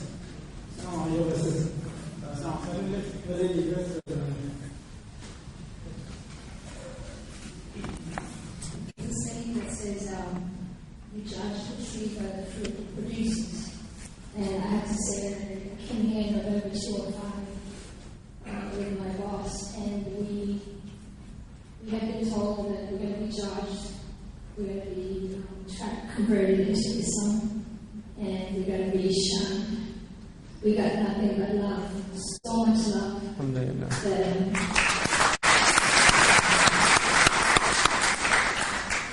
I call this my second home. That's one thing I've always respected about the Muslim religion. I've been in the States accused of being a long-standing member of the Nation of Islam, third generation celebrated message. But I embrace the love, the teachings, and the knowledge. And I thank you for all the teachings. I've written so much, I don't need it. But anyways, I love the respect for others. Of course, in every religion, in every place you go, there's bad seeds. But you represent goodness, and I want to steal that from you. Thank you. My question is, you said something about if they attack you, attack back. But also you said something about if you come in an argument, stand in silence. When do you know when to attack and when do you know when to step back? We can't be doormats, but we have to speak, to protect ourselves. When do you know when to step in? Right. In terms of the argument or discussion or debate, at the point where you're so invested in your point that the truth doesn't matter, it's time to cease that argument. And in terms of any sort of military conflict, at the point where you're more invested in winning as opposed to preserving your principles, even if to preserve your principles you might lose, it's time to stop that. These are all Islamic principles. Allah Ta'ala mentions, Almighty God mentions in the Quran, وَمَنْ نَصْرُ إِلَّا مِنْ عِنْدِ اللَّهِ الْعَزِيزِ الْحَكِيمِ. That victory only comes from God. And so you can't win by violating your principles. Victory only comes from God. In fact, if you violate your principles, there's a greater likelihood that you're going to lose. So, at the point, as Shaykh Hamza mentioned, another person, when he was talking about not transgressing, if they stop, you stop. So, God also mentions in the Quran, when in general, even in a conflict, if the people opposing you incline towards peace and make an offer for peace, then you accept that. And don't even think they're doing this because they want to be group, or they're doing this so that we'll lose our momentum. No. Trust in God. That is not some sort of conspiracy or some scheme. But tawakkal ala Allah. So these are all Quranic principles, and I would say that's when you stop and cease. I just want to add one thing to that. The Prophet ﷺ was commanded in the Quran to dialogue in a certain way. بِالَّتِي هِيَ أَحْسَنُ إِدْفَعْ بِالَّتِي هِيَ أَحْسَنُ. That respond in a more beautiful way than what's coming to you. One of the beautiful things that he was told to say was, وَإِنَّا أَوْ إِيَّاكُمْ لَعَلَى هُدًى أَوْ فِي ضَلَالٍ مُبِينٍ. Either I'm rightly guided or you're wrong, rightly guided. Let's talk. One of us is right, one of us is wrong. Let's talk. And then he says, لَا تُسْأَلُونَ عَمَّا أَجْرَمْنَا. وَلَا نُسْأَلُ عَمَّا تَعْمَلُونَ.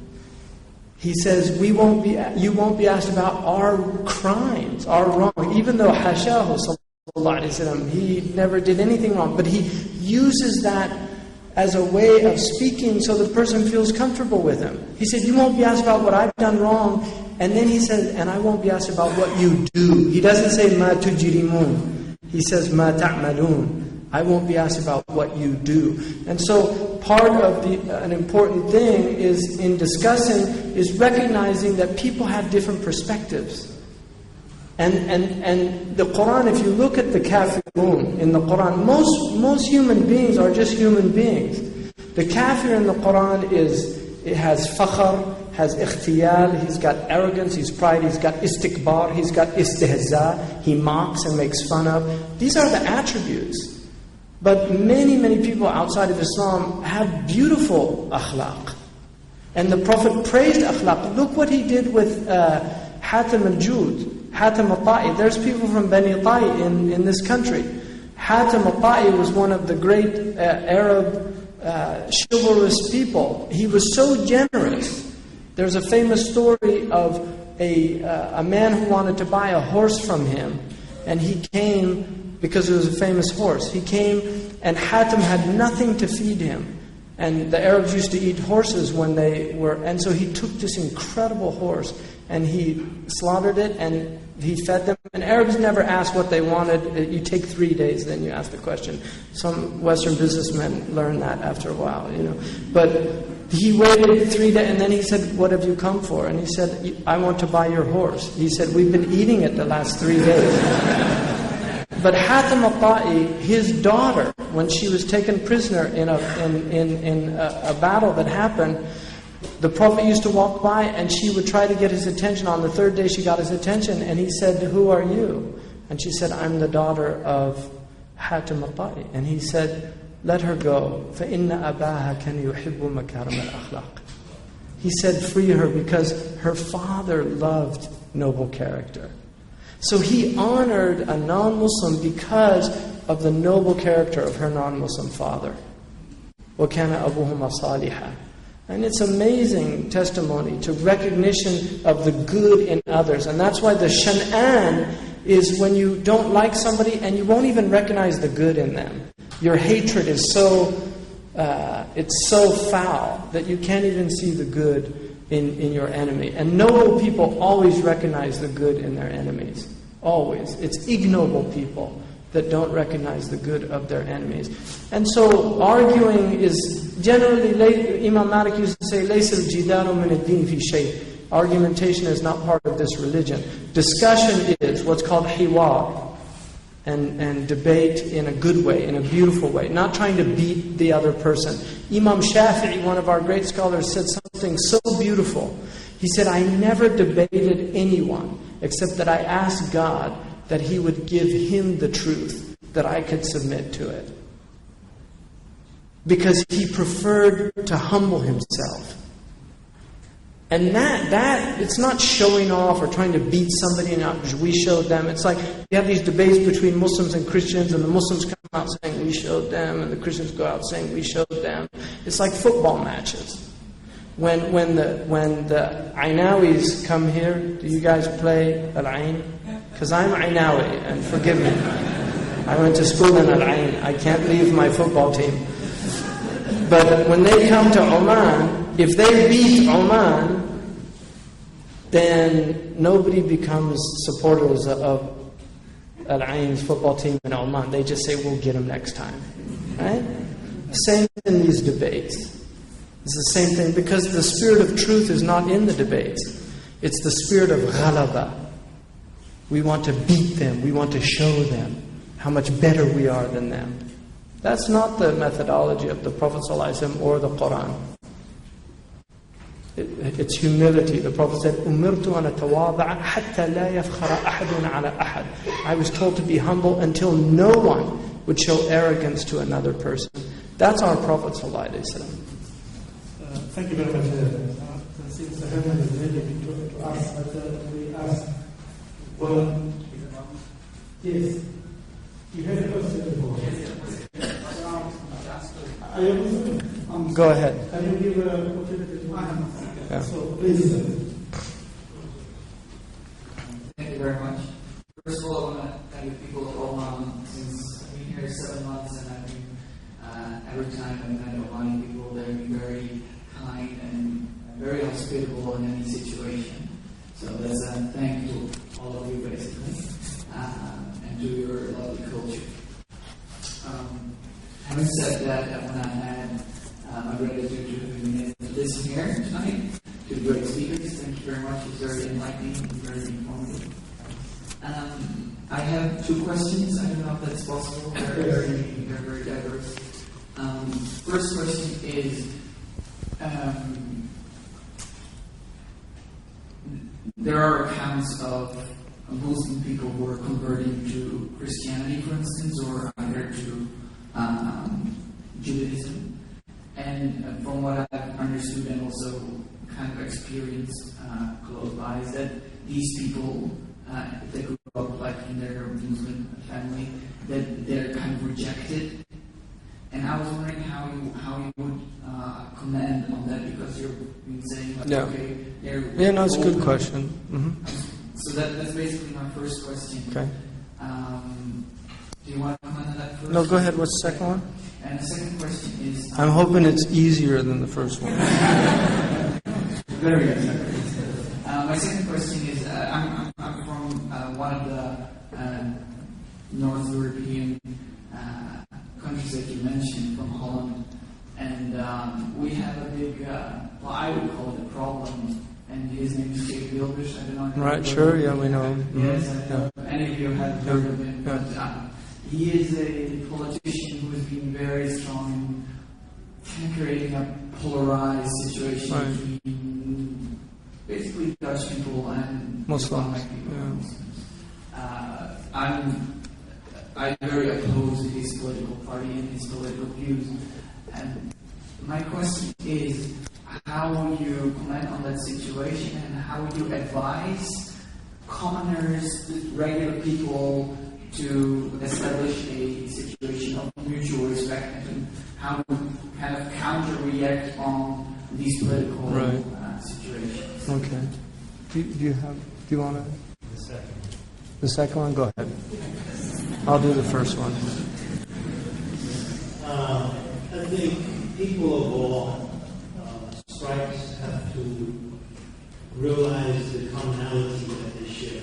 So I'm sure in Holland, like most countries, the common Muslim who's just there trying to make a better life for himself or herself, raise their family, go to work every day, and just basically be left alone. That's the attitude of the common Hollander. So there's a common decency when they see each other. There's no animosity. And then you have some people who have agendas, where either they see it in their vested interest to create this kind of animosity because it advances their agenda. And they might be Muslims, they might be from the original inhabitants of a European land. So I think that the best way forward is for the common people to allow their values and to allow their sensibilities and sensitivities to be the basis of their politics and not someone else's agenda. So not to allow themselves to become susceptible to someone else's agenda. And from a Muslim perspective, I think it's very important for Muslims to understand the rights and responsibilities they have if they're a guest who's been invited into a non-Muslim land. That they have a fundamental right to respect the laws of that land and to understand the great trust, even going back to the very first question, that we as Muslims hold. So, in terms of rulers have a great trust to give everything to serve, to uplift, to protect their people.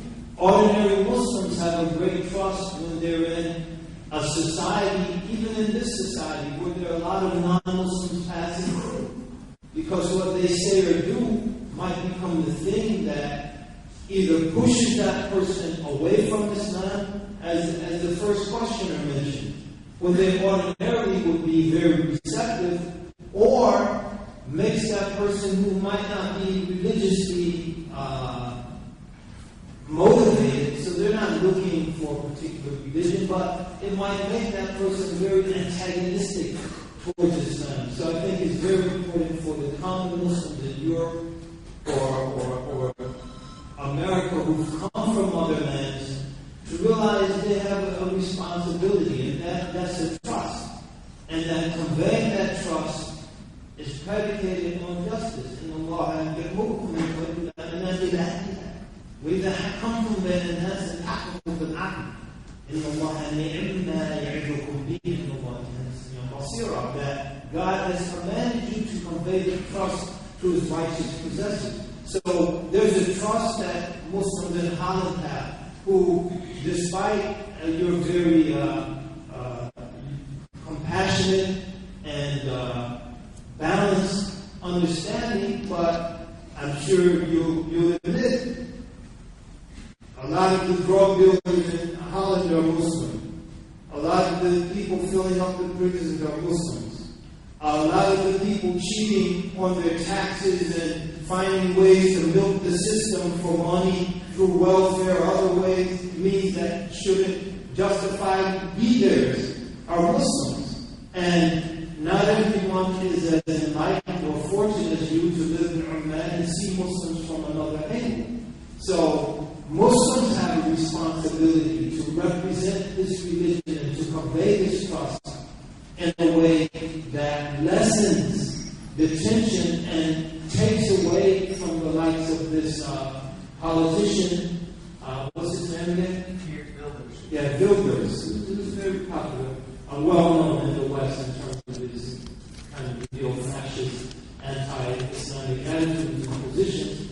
But propaganda only needs half-truth to become believable. And it's the responsibility of every Muslim to do his or her best to remove that basis so that it can be seen as a lie, as a baseless lie.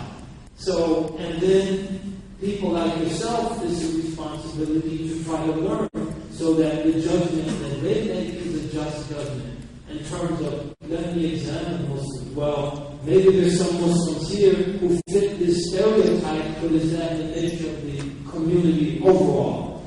And so there's a need for justice and fairness and education on the one hand, and there's a need for realizing the great responsibility and the great trust that Muslims hold on the other hand. And if the two can work together and encourage each other, then we can have a livable situation.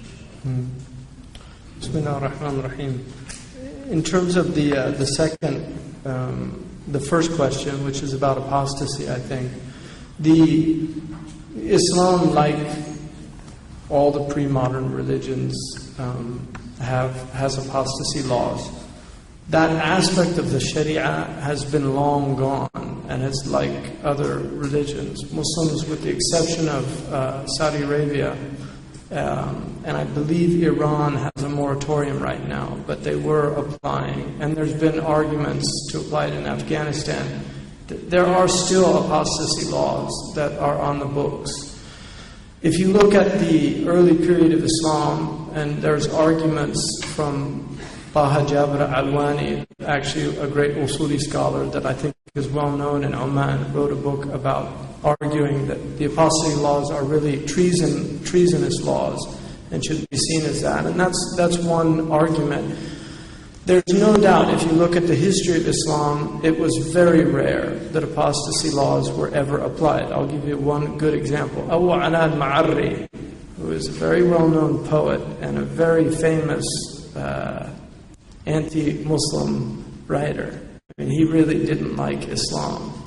He lived to the ripe old age of almost 90 in Aleppo under Muslims. Now, I think the Arabs probably left him because he was such a good poet. And they figured, even though he has zandaqa, anybody that can write poetry like that should be left alone. That's possible.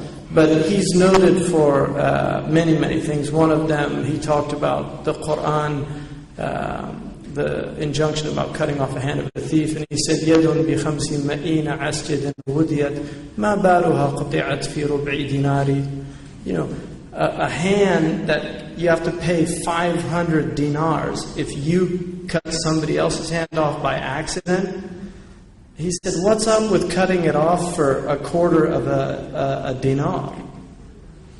And so Qadi Abdul Wahab, the famous Maliki scholar from Iraq, said, عِزُّ الْأَمَانَةِ أَغْلَاهَا وَأَرْخَصَهَا ذُلُّ الْخِيَانَةِ فَافْهَمْ حِكْمَةَ الْبَارِ.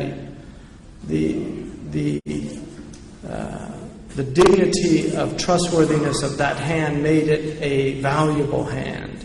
But when it became a treacherous hand, it lost its value. My point about that is that bait is kufr by Muslim scholars. And yet he was writing those lines in Aleppo, in a place that was ruled by Muslims. Many examples, if you look in the history of Islam, very rarely were apostasy laws applied. I'll give you another example. In Qurtuba, there's a famous, the martyrs of Qurtuba, that some Christians might know this story.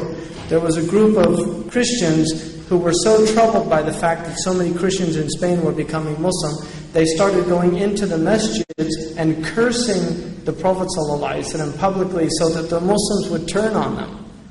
They actually wanted martyrdom so that they could revive the Christian spirit in Spain. The Caliph actually ordered these people to be he didn't want it to happen. He was so bothered by it because, one, he understood what their strategy was, but two, because he just didn't want that to be taking place. And so there's a whole interesting history of what was going on then. I would argue that in the West, we are in a post-Christian period.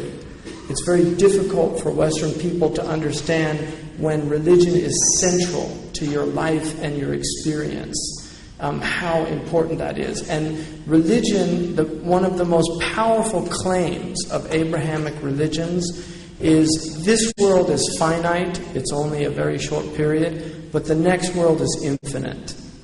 And when you're looking at the finite world in relation to the infinite world has far more relevance to anybody who takes religion seriously. And so when somebody leaves the religion, it's an incredible calamity. Anybody that takes Christianity serious understands this at all because they're putting the soul into perdition. In Holland, the Dutch people are in a very post-Christian environment. Very few Dutch people, even though they were once they've always had a history of tolerance until very recently with the Islamic thing. Well, maybe not always, but they're noted for their tolerance. And I think they still are a tolerant people. They've tolerated heroin addiction and prostitution and a lot of other things that aren't so positive, but they are a tolerant people. But religion is not taken seriously. And that's why it's very hard for a lot of Europeans to relate to the seriousness by which Muslims take their faith. And so if somebody leaves the faith in the family, it's as if they died. I have a Jewish friend who converted to Islam that Imam Zaid knows very well. Mustafa Chetnev. He's from New Mexico, and he lives there. He's a very brilliant man who embraced Islam. His parents, who were Orthodox Jews, had a funeral after he converted to Islam. They literally buried the coffin and told everybody that their son had died. Because to them it was as if he had died. He told me, though, that his mother used to send cookies at Hanukkah time. See, mothers can't. The famous story of the Christians tell about Jesus not letting all the people that didn't believe in him into paradise, and then when he went into the garden, he found all the people he had kicked out, and he said, what was going on? And they said it was Mary. She was letting them in the back door, because women have more compassion. So that was the idea of giving a funeral was as if they had died. And I think for a lot of Muslims, that is a real, it's a great calamity and tragedy. But in terms of ridda, apostasy laws, we tell people, I know people in America whose children have left Islam. It happens. I encourage people to maintain their relationships with them because, one, it's a very confusing time we're living in. The Prophet ﷺ said, يُصْبِحُ الْحَلِيمُ حَيْرَانًا, that even intelligent people will become confused towards the end of time. And we know also that the atheists win in the end, because the Prophet said that the end of time won't come until there's no one left calling on God in the world. So Dawkins wins in this world. And we believe that. So, apostasy is, it's one of the pre-modern rulings that is definitely in Islam. Abu Hanifa did not consider women, if a woman apostated, there was no capital offense for a woman in the Hanafi madhab, because he did not, the hadith, man baddala deenuhu faqtuluhu, was ahad. It's ahad hadith, whereas the hadith prohibiting killing women and children is mutawatir. It's a factual hadith that nobody can deny. The Prophet said, do not naha Rasulullah sallallahu alayhi wa sallam an qatl al-nisa'i wal-awlad. It's a mutawatir hadith. And so even in the Maliki madhab, it's prohibited to kill women, but if they fight you, you can kill them. But in the Maliki books, they say, if on the battlefield a woman comes towards you, you should avoid her and try to get away from her so that you don't have to kill her, because the prohibition was so strong about protecting women and children. Imam al-Nakha'i did not believe in capital offense for apostasy. So there are ulama from the Salaf period that were from the students of the Sahaba that did not confer with that. He preferred ta'zir or habs, some type of discipline that would get them back into the deen. So, but I know that there are many secular people in the Muslim world that don't really believe in Islam, but the idea of openly declaring that is still not done in most countries, although there are open secularists in many Muslim countries today. There are Ba'athists and people that don't believe in Islam. And in the end, I think that freedom of conscience is something that the Prophet ﷺ honored, and he was certainly very aware of persecution. And we read that verse in the Quran that al-fitnatu akbaru min al-qatli, al-fitnatu ashaddu min al-qatli. Persecution is worse than killing. The Quran very clearly states you can't make people believe.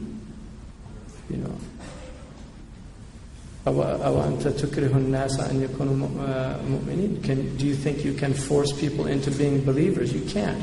It only creates hypocrites. So,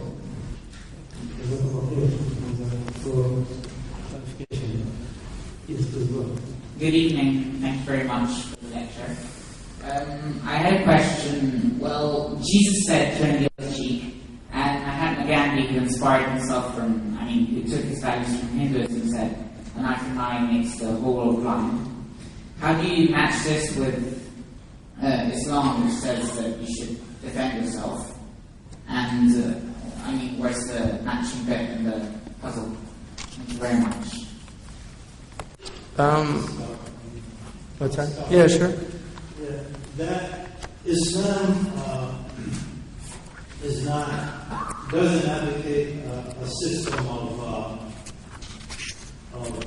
ideal ethics. It advocates a system of practical ethics.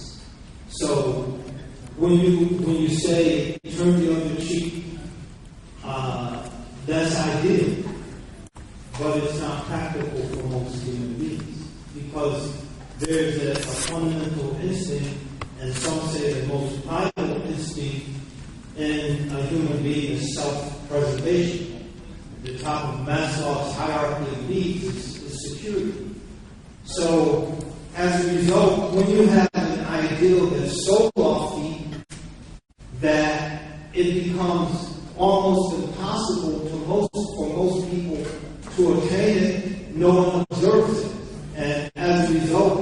even though Jesus said, turn the other cheek, as Shaykh Hamza mentioned last night, I only say this by way of making a point, not to belittle one religion or the other. Christian societies have by far and away been the most violent societies in history.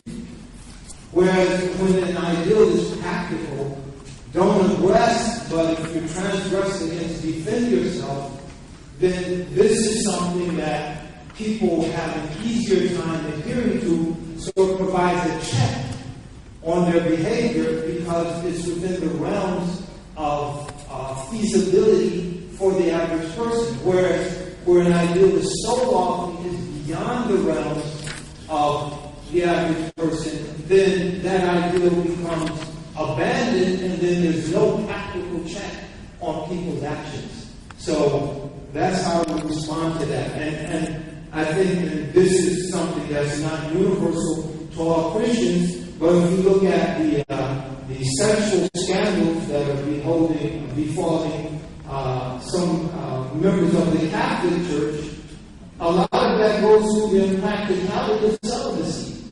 Because human beings have basic fundamental sexual rights from the animal part of our nature. So when you say there's no... It says we have prescribed upon them, meaning the Jews, in the book, fiha, in the Torah, a life for a life, and an eye for an eye, and a nose for a nose, and a tooth for a tooth, an ear for an ear, and a tooth for a tooth. And when you wound people, there's lex talionis, which is that law of retribution. And then it says,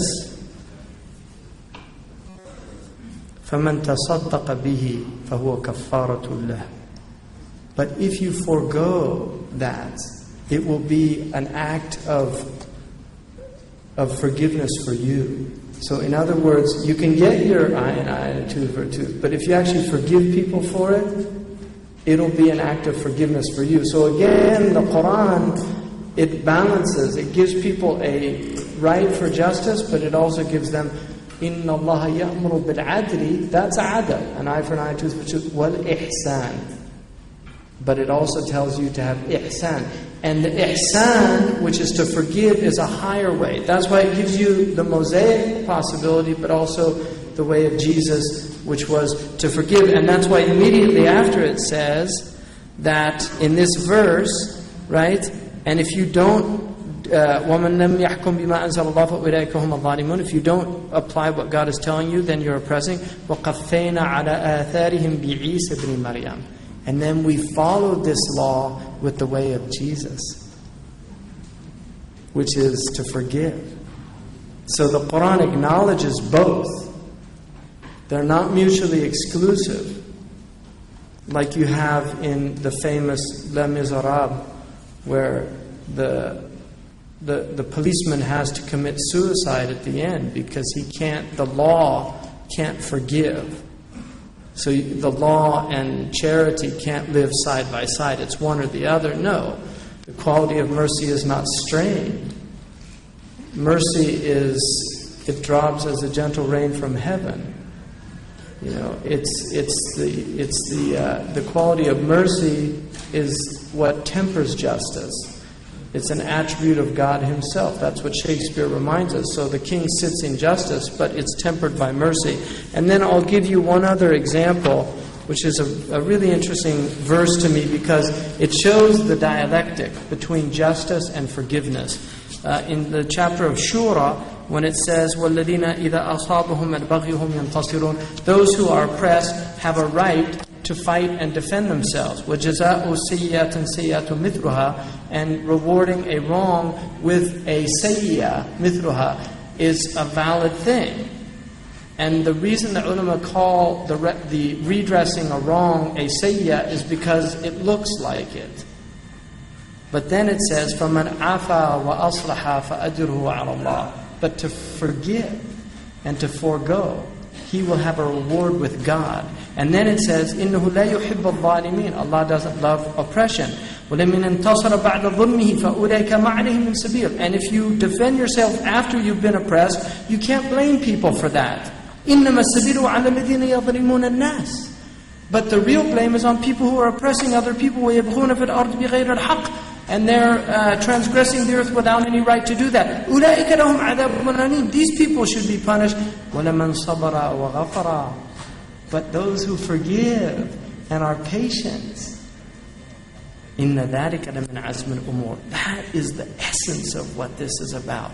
الَّذِينَ يَسْتَمِعُونَ الْقَوْلَ فَيَتَّبِعُونَ أَحْسَنَهُ.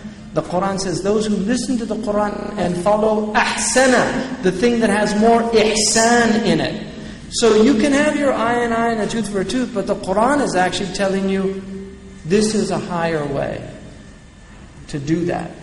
And that's a more just thing. Kierkegaard, one of the greatest, in my estimation, theologians of Christianity, Kierkegaard said, the problem with Christianity is it's only had one true Christian, which is the founder. Because turning the other cheek is an incredibly hard thing to do. Now that's hyperbole, and it's not true. I mean, there are Christians that have turned the other cheek historically. But I'll tell you something what's interesting in our tafsirs, is that our tafsirs clearly state that turning the other cheek was the way of Isa. And the traditional Muslim scholars had no problem with that. There's a lot of Muslims that somehow think that that has nothing to do with Islam, that Islam is pure justice. It's not true.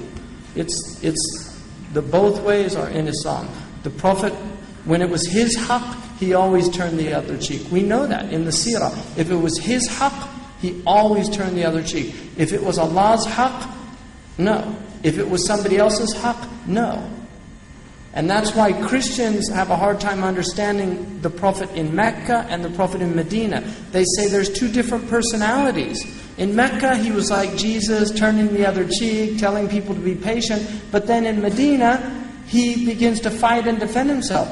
Because in Mecca, he was purely a prophet, like Jesus. But in Medina, he was a general, he was a statesman, he was a governor, he was a ruler. And so he had to behave in the best way that a ruler did. So he was becoming an example for people that would be in political power of how to wage war, because war is part of the human condition. And the Prophet is the perfect, he's an insan al-kamil. So everything that he did it in the best way. The Prophet even assassinated people. He assassinated people. That's a fact of our seerah. But look at the people that he assassinated. They were calling to genocide.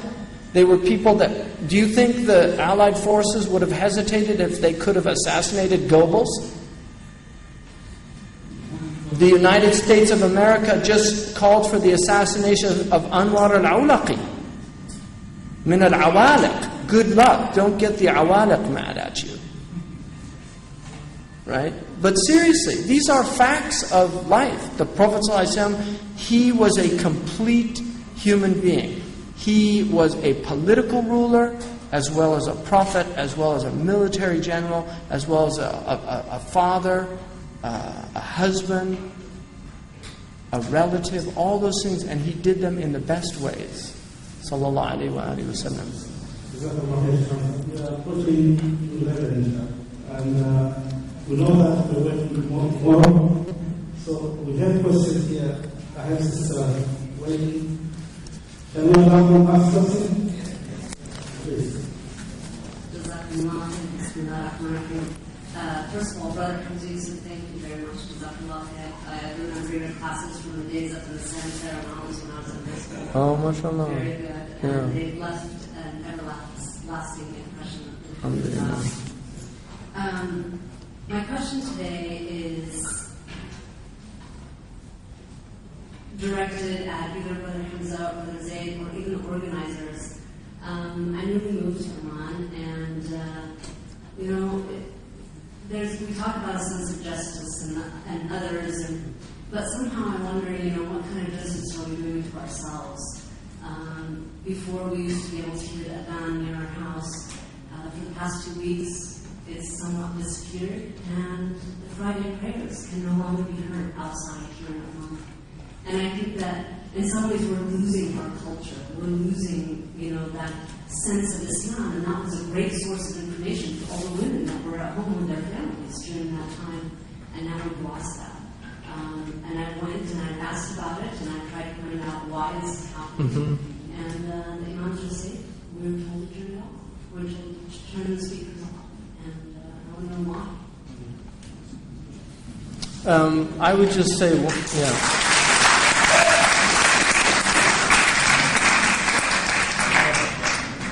Yeah, I don't know about that. Recently, there was an instruction that to avoid the loudspeakers put on, especially for Friday prayers and also for normal prayers outside the mosque. These are regulations which were being discussed. So let's wait for the discussion to go on. Inshallah, there will be a way out, and we need to follow up with the people who are following. We hope this is a temporary, inshallah. Allah. Just to add that there is a television, you can open the TV. Yes. Watch and follow. Yeah, I mean, I personally, to be honest with you, I'm going to say, and I'm not saying this on behalf of the government, because there are things in all the Muslim governments that trouble me that I could talk about. But I personally have always found it really bothersome to have blasting loudspeakers, and I find that in the Muslim world, the having several different khutbahs all at once actually sounds quite cacophonic, to use a nice English word. So I can see why that would be a consideration. I'll give you an example. In the United Arab Emirates, even though I told Amir Muhammad in Dubai, I was part of a group of scholars that were there to discuss the unification of the adhan. I was personally opposed to a unified adhan, and I voiced my opinion in front of the Amir. But the reason that they wanted a unified adhan was because of this cacophonic effect of all these different adhans with loudspeakers. Many of them were not good loudspeakers. My argument was they should maybe have one public adhan, but keep the mu'adhans functioning in the mosques without a mukabbir. For centuries, Muslims didn't use loudspeakers. They gave adhan from the manara.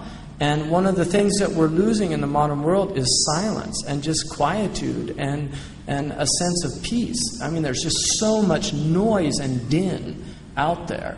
And so, I think it's definitely something that needs to be debated, but I wouldn't just make it a blanket negative thing.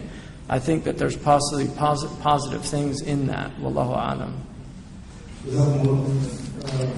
Yesterday, if you remember, when we were sitting over here, our brother had a question last minute with promising opportunity.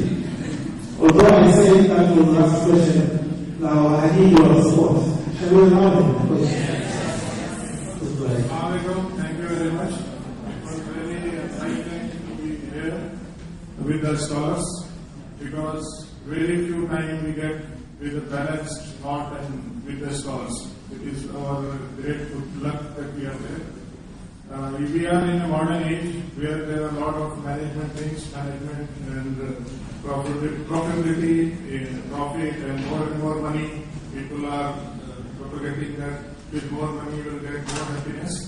But from Islamic point of view, I want you to explain two words: Barakat and Tawfiq of Allah, which is the core of Islam. Yeah. And with that we can get any success. Yeah. If you can explain this to our non-Muslim brothers also. Well, Bismillah ar-Rahman ar-Rahim, I would say, first of all, there's the prosperity paradox is a pretty well-established social phenomenon that having more money doesn't make you happy after a certain point. Middle-class prosperity tends to actually make people happier than other people, but the more money you get, it doesn't make you happier.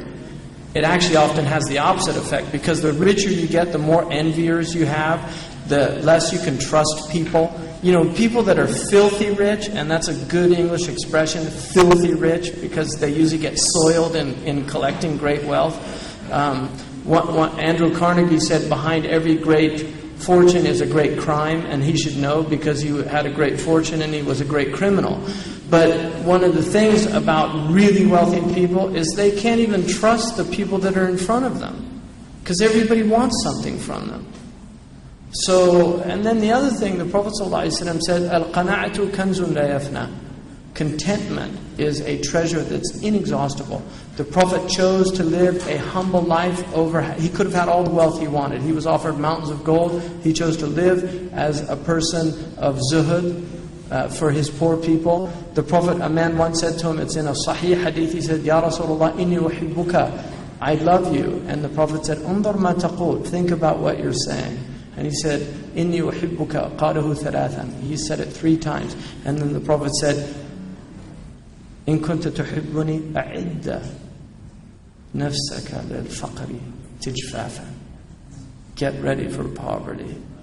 Because those who really love me, poverty comes to them quicker than a flood reaches its destination. And one argument is it's spiritual poverty, al-iftiqar ma'allahi subhanahu wa ta'ala. But the Prophet was giving money away constantly. He didn't sleep with money in his house.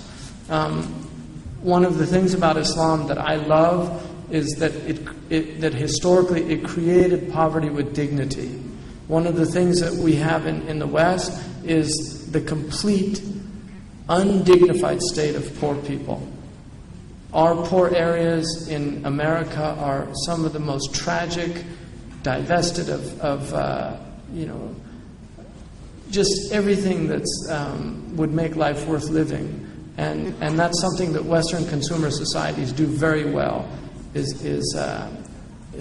they create this cornucopia, but then the victims of that suffer immensely. Haiti is one of our poor areas. Haiti is one of our poor areas, and we recently saw what happened there. It took a devastating earthquake to get people to actually do something about it. But Haiti's been a problem. And then we had a Christian who blamed it on voodoo, the earthquake. I told him we should bring them voodoo to replace the voodoo. But, that's poverty. There's nothing wrong with faqr in Islam. But there's something wrong with meskana, which is abject poverty. There's no shame in being poor. Many, many poor people in the world that are beautiful people. I've lived in the poorest countries in the world. Wallahi. And I'll just end with this. When I was in Mauritania, and I lived with Bedouin, one night we were with one of the scholars there. And this is a true story. I have several witnesses to this story. One of them is Ibrahim al-Saifo, for people that know him. But it's a story that some people might find hard to believe. But this is a story that happened to me, so I'm not relating it from a book. We were with one of the scholars, and he said, when you get to Isbir, you might have trouble. And if you do, just go a few 100 meters to your right, and inshallah you'll find some help. And we left his encampment. When we got to a place called Isbir, our truck got sunk in the mud because it had been raining. It was pitch dark. And one of the people that I was with, Shaykh Khatri Wadwayba, some people know him, he was in California with us. He said, Subhanallah, Murat Ahmed Fal, there's like kesh from him. He said, if you have trouble at Isbir, then go. And so we did exactly what we said. We came to a Bedouin tent. And there was a Bedouin man there. This was probably about 10:30, 11 o'clock at night. He went and he took a sheep and he slaughtered it and cooked it for us. And then it was raining and there was a lot of wind that night. He was holding the rakiza of his tent, the main pillar. When we woke up at Fajr, he was still there holding it. He had spent the whole night holding that pillar up because he didn't want it to fall on us. That is karam. And karam and karama are related. Generosity and dignity. And some of the most generous people I've ever experienced in my life are poor people. And we do them a grave injustice by not looking to their needs. Jazakumullah khairan.